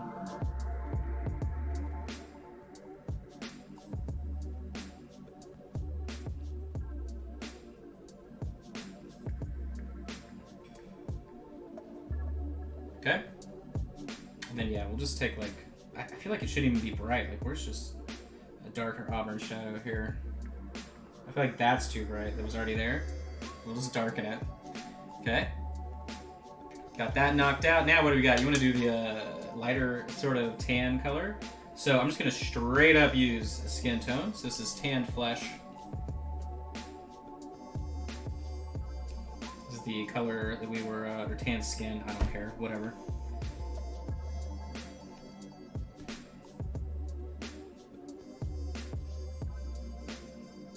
Color that was already on the palette. Used it to mix up the actual skin.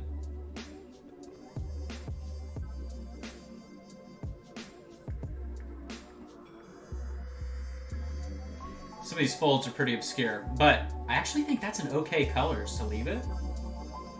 I don't necessarily want to go brighter to white because I feel like that is going to compete too much with like the hair that we've got going on, so we may just leave it darker. So make sure not to forget her footies.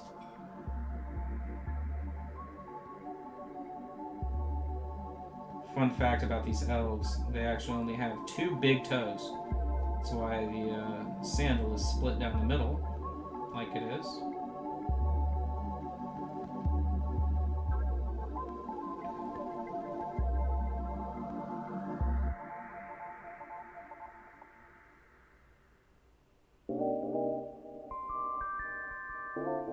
Don't worry as well, so unlike, well, so I'll put it this way. I know one of the biggest complaints was that there was no centralized place to find Miniature Monday videos previously, and like there was a constant lie put out that it was in the works, but it definitely wasn't, and it never was going to be. So, on my website, there will be a Miniature Monday page where you can go to see the current bundle and then a list of all of the previous videos. If it features miniatures that I'm no longer paying the license for, it will have a link to my mini factory, so you at least can find if I'm not licensing that creator, I'll have a link to the My Mini Factory page. So you can find the STL, and then you'll also at least know the name of what it is if you want to like get someone else on Etsy to print it or whatever, right? But if you buy the STL, I can always print it for you too. That is the okay workaround in the world of 3D printing, is to have somebody else do it for you. So, but I know a lot of people wanted that, so hey, we will do it. And then the videos too will be linked directly like on the sales page, so either way, it should be super easy to find what you're looking for.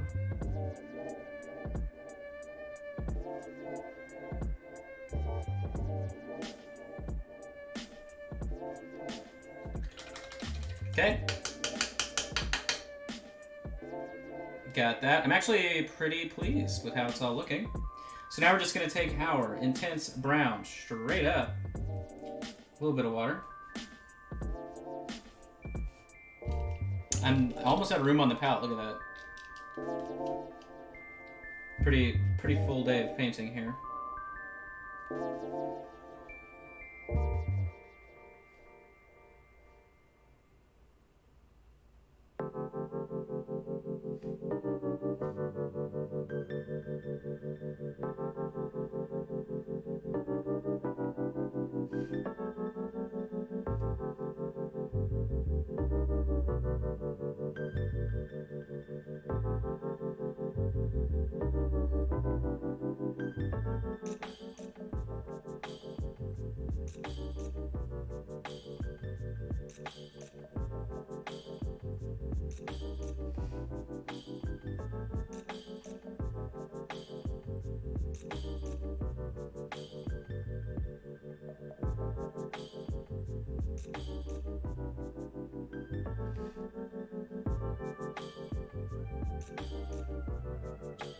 I guess this is part of the cloak right here.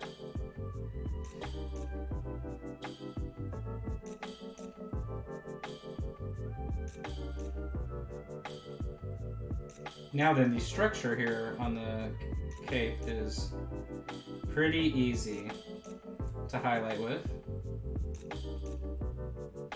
The folds are very easy to understand, all that good stuff.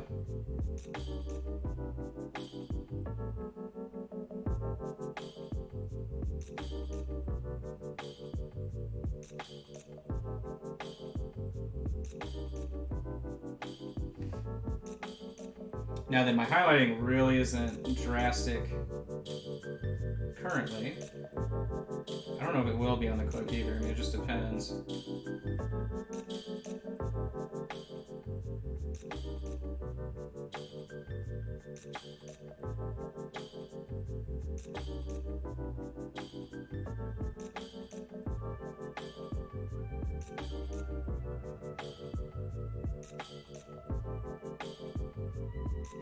It's funny, as I always used to say, cloaks were like my favorite thing to paint because it's almost like paint by numbers when it comes to knowing where to place highlights and stuff, because you're just following natural shape of it all.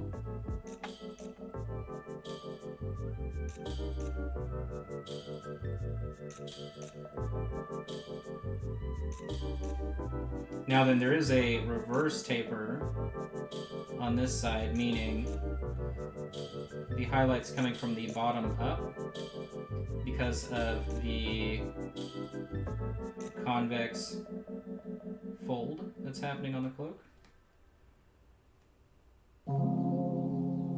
My brush tip is like going crazy. There we go.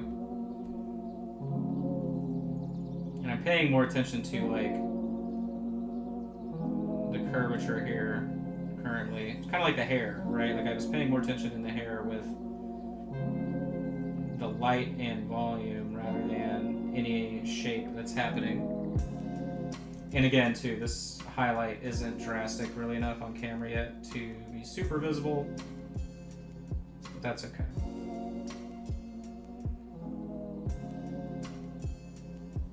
I'm just looking at big picture coverage here.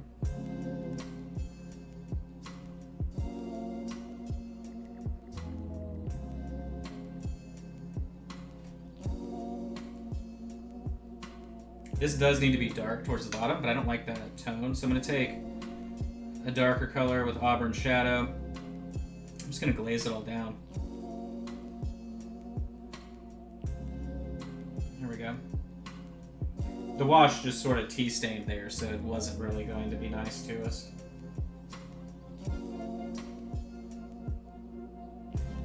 Okay. Now then, and with this color, I'm going to use, let's use Marigold Yellow. That always seems to work well with Rust Brown. Go back to the front.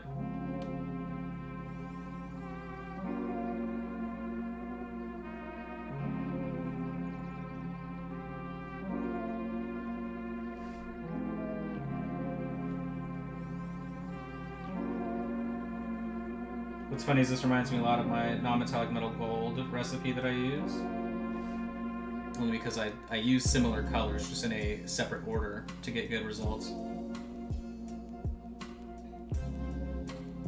I smell something burning. Sydney's getting dinner ready. Not that she's burning dinner. She had probably turned the stovetop on that was a little dirty from yesterday.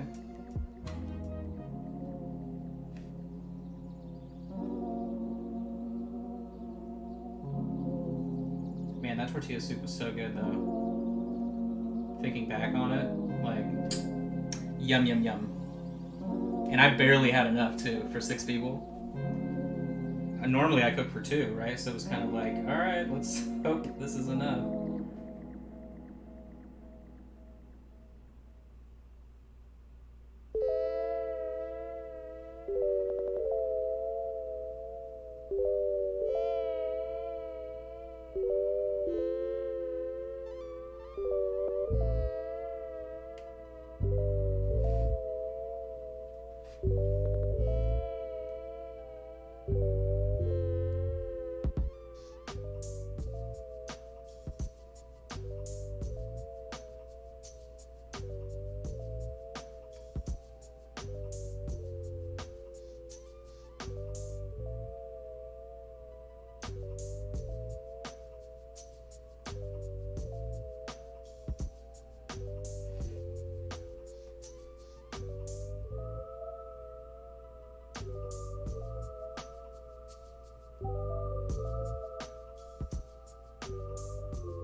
So I'm loosely following the folds and the stitch work, right? Because there's like all these little panels stitched in here. And I'm staying conscious of like where the shadow from the hair would be, and then shadows from the folds. So, you know, really it's not going to be a super dynamic cloak, but enough to get done what we need.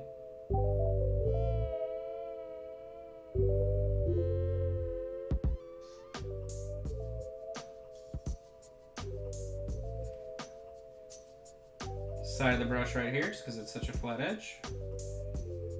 Okay. Why don't we do like, where's the, I'm gonna make it more red. So I'm gonna take the magenta and auburn shadow, and that's gonna be a highlight for, or maybe magenta and, hold on. So this is just like very red. I'm gonna do this for the interior of the cloak real quick. Just something of a different tone for the inside. And it's more of a glaze, so that's gonna dry a lot different than it looks now. All right. So we still have our browns to do, like our regular intense brown. So I'll go ahead and do that very quickly, and then we will focus in on our metal, and that'll be it.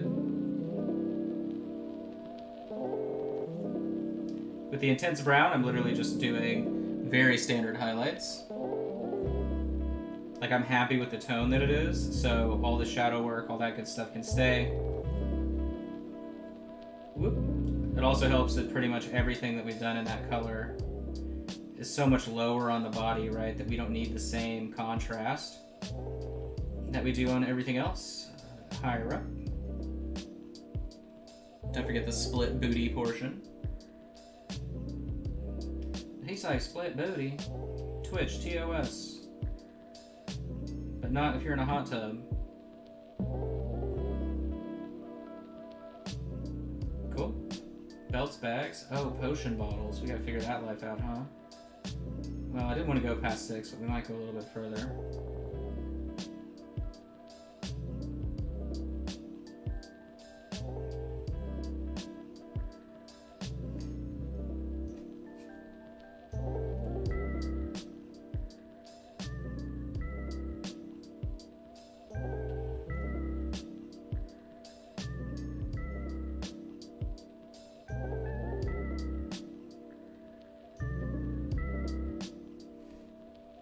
Highlighting up the bag.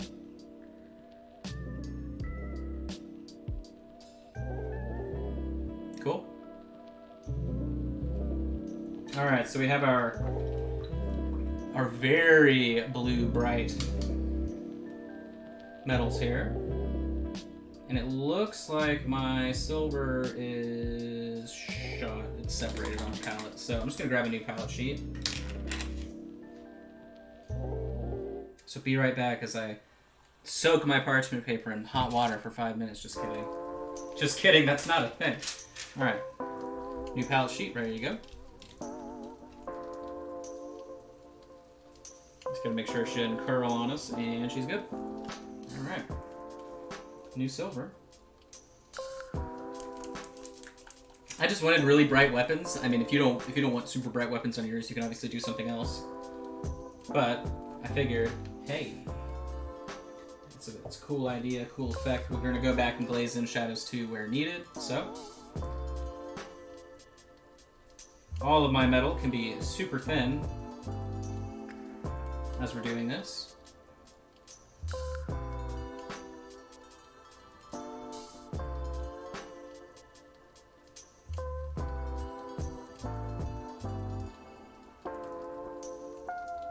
And I'm just kind of outlining each part and then pushing my highlights wherever they would normally lay.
And this is just thinned metallic that I'm using.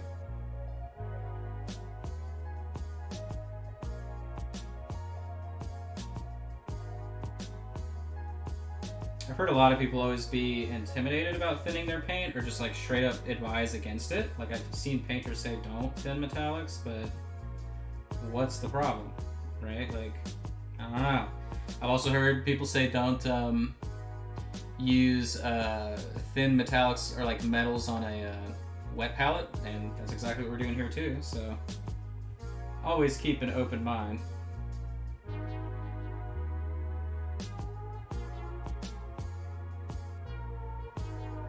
Okay, did that.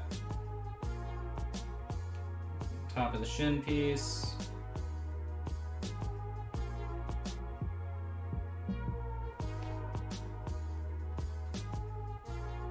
Okay, the blade, let's see. So the blade, I want this section to be where, let me see, like this. Where most of that highlight is. I'm just tapering it off. So really bright in the center. There you go. And then we're gonna do the same thing for the flat portion.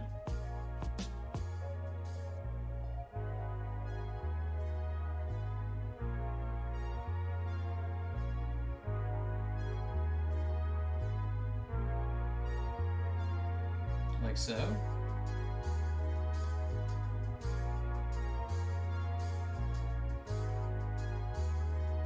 And then I'm just overbrushing the edge.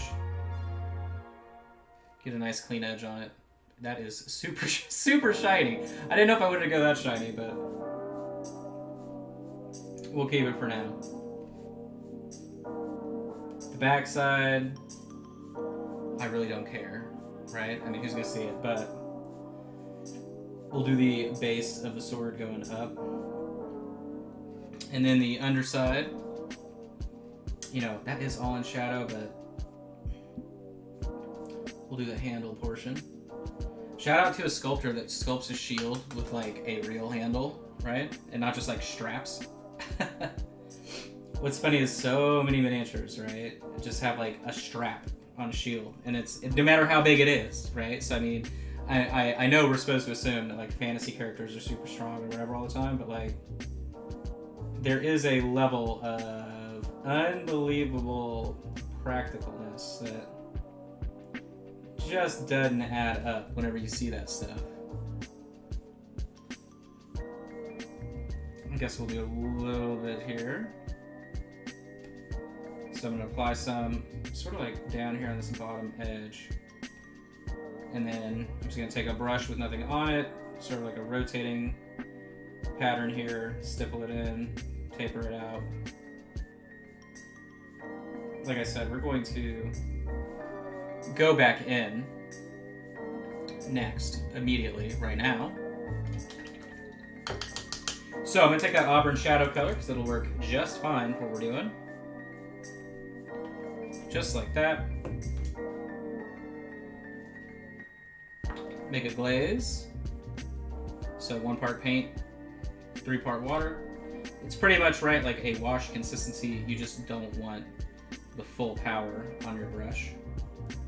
And I'm going to take the color and on the lower, deepest sections of all of our metallics, so where that super deep blue is, I'm going to be going in, applying it like this. You can see it applies like a wash, right? But then I'm just going to take it. Actually, I need more pigment. That was too thin. There we go. Take it and taper it in as a glaze into the shadows.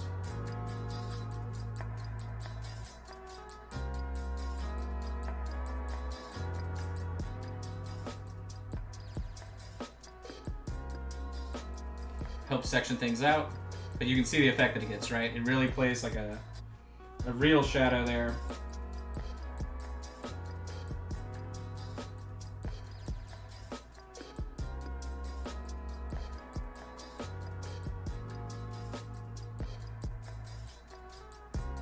Of course, the color choice works really well that we were using because the blue and silver going to be nice complementary colors to something like that. Same thing here.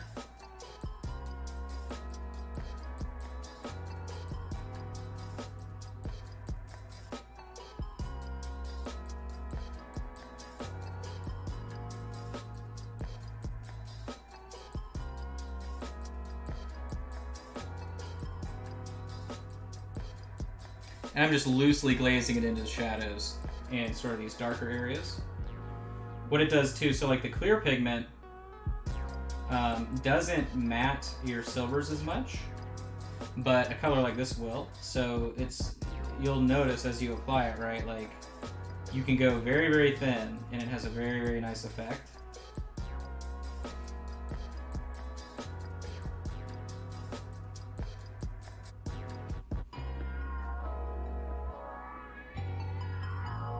It doesn't really read as rust as it does just a separate tone. Okay. Now then, let's see what we got. So we have these potion bottles.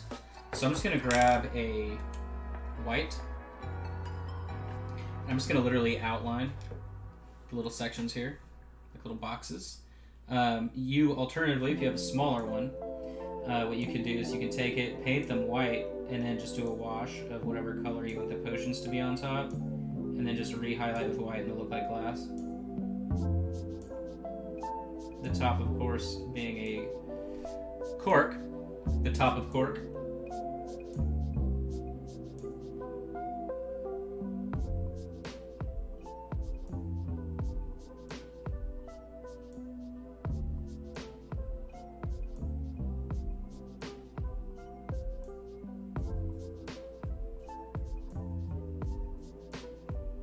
Bottom one, make sure you just hit that bottom edge.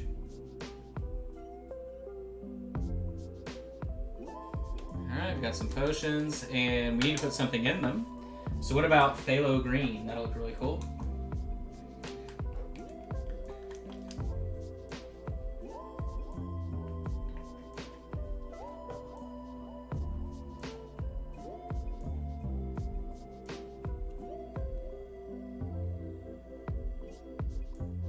I'm literally just going to take this color and hit the bottom 50%, including the white that I've already painted, right? Just like that. See you later, Dave. Hope you have a good evening. Okay. Then what I'm going to do is I'm going to take, I'm going to go back here with our Moth Green and Phthalo Green. Mix the two together first. Make kind of a wash scenario here.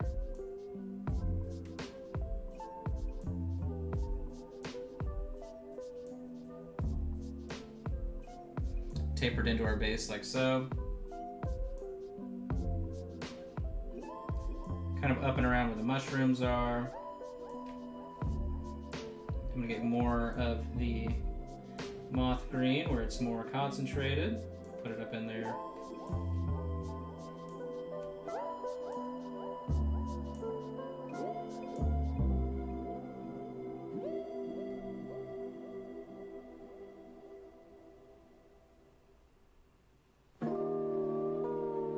Oh wow, look, the sun's coming in.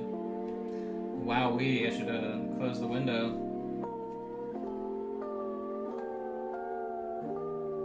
I'm normally not painting on camera this late.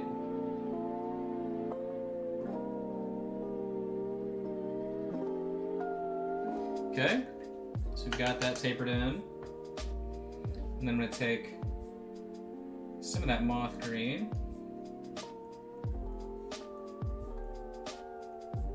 And I'm just tapping the brush to get some spots.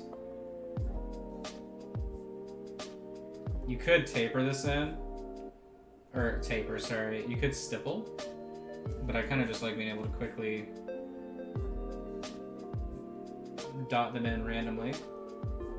Oh god, we got some on the leg. That's fine. Magical floor, right? And then I'll go in around where it flicked and stipple.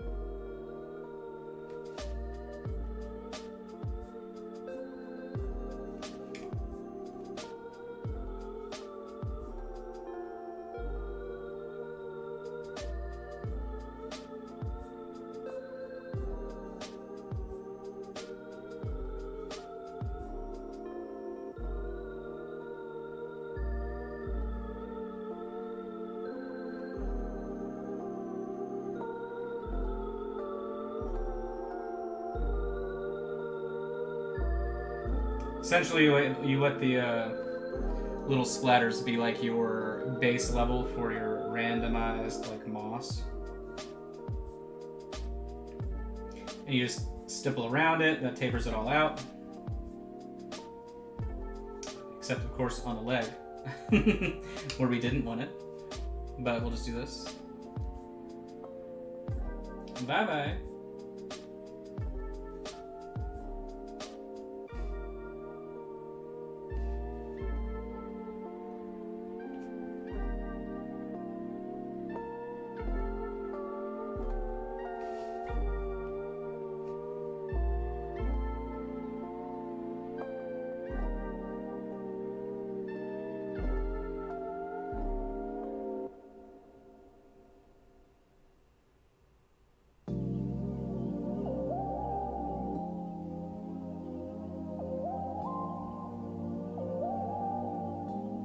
Okay. Got some good color going on. Let's take some auburn shadow. I'm just going to stipple it in randomly as well. Kind of like a glaze.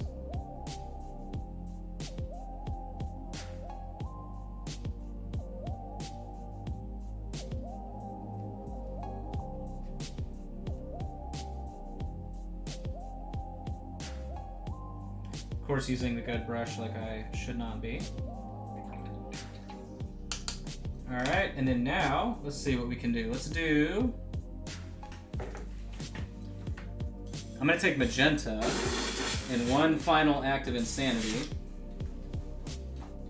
And I'm going to use this, I'm going to use the airbrush here. So, you obviously don't have to do this part. This is just for me to make a last little ooh, ah, ah type thing. That is a fine art term. I turn this off, right? Oh, it's on. Okay.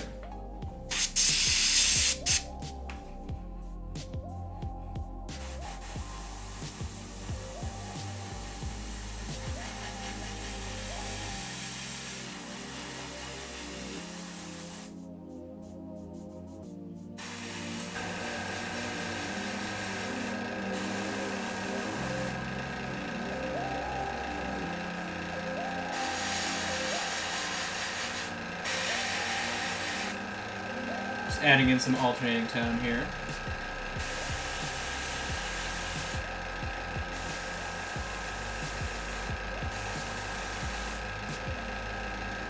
Very gentle.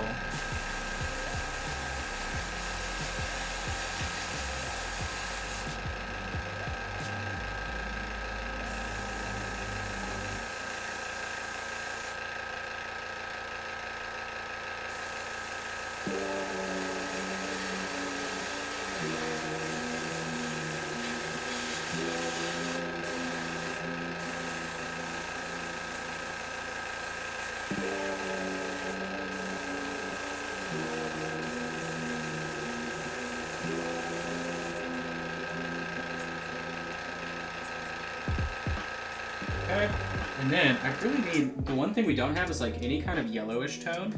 So, I'll probably take maybe, the problem that we face here is that any kind of yellow could potentially come back through as like a green. So I'm gonna go for more of an orange. I'm gonna use this just to shift like things that are lit from above. So, nice clear orange here. There we go.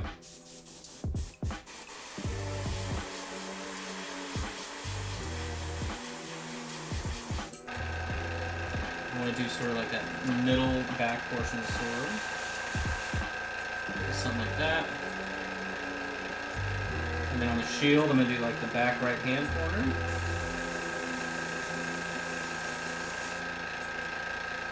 And a little bit more. There we go. A little bit like that.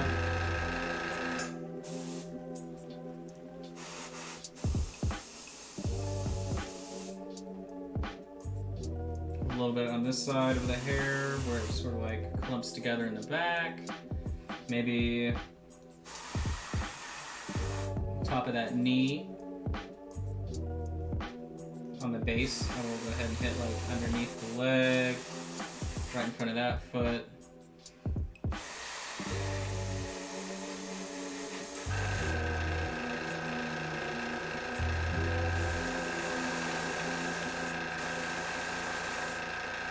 Something like that.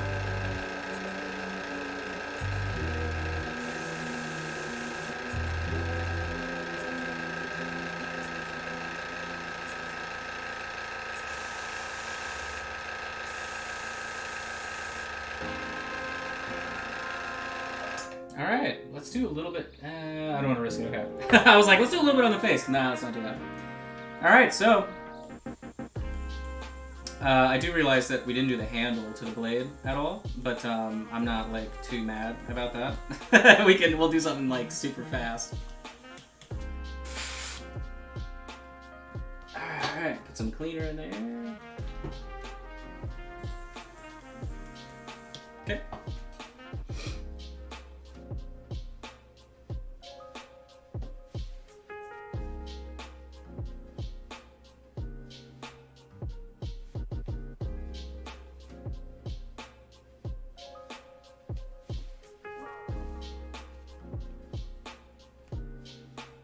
So I just did some green as a glaze, a little bit of the auburn mixed in right there, towards like the bottom where it curls, and up right on the hand there, and it should give us a nice effect. All right. And then we just need to make the, oh, you know what, here. Just to make sure we've done our due metal diligence here, I'm going to do the edge of the blade again.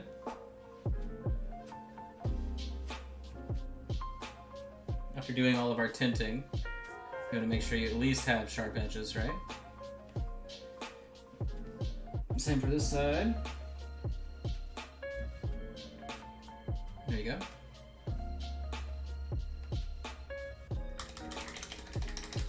Okay. Not bad for a 2-hour paint job, if I do say so myself, and I do. It's me saying. I guess it was really 2 hours too, right? Because we started about 10 minutes in. So yeah. Very pleased with our first go around here. I hope you all enjoyed it. Remember, you can still buy the discounted bundle today on the website if you want to take part with this first set of Miniature Monday Minis. This month we were featuring Daybreak Minis. You can purchase all 4 of them starting at $20. Obviously the price goes up if you get them printed bigger. If you have me do a zenithal highlight, anything like that obviously affects the price, but I believe there is still a discount going today as well. If you spend $100, you get 10 off. So do keep that in mind. But thanks so much. Next week we will paint up the dwarf and do a nice glow effect coming from his lantern. But yeah, that is it. Thanks so much, guys. I'll take a nice photo of this. I'll get it shared out so y'all can see it too. And that is it for today. Thanks so much for the support. Remember, tomorrow we're going to be working on finishing up these 2 miniatures from R&E Studio as well. Thank you. I appreciate that. So we're going to be finishing up these 2. Remember last time we finished up Sam. I'm pretty pleased with the way he looks. So really tomorrow it will be doing the awesome glow on Frodo's blade and doing his eyes and all that good stuff. I still feel like the eyes on Sam are bad, but we're not going to fight with it. And then we're going to start Aragorn and Boromir, and then that will continue on through Thursday. So I hope you all enjoyed it. I enjoyed it. Take it easy. Have a good rest of your night, and I'll catch you guys tomorrow again at 4 o'clock.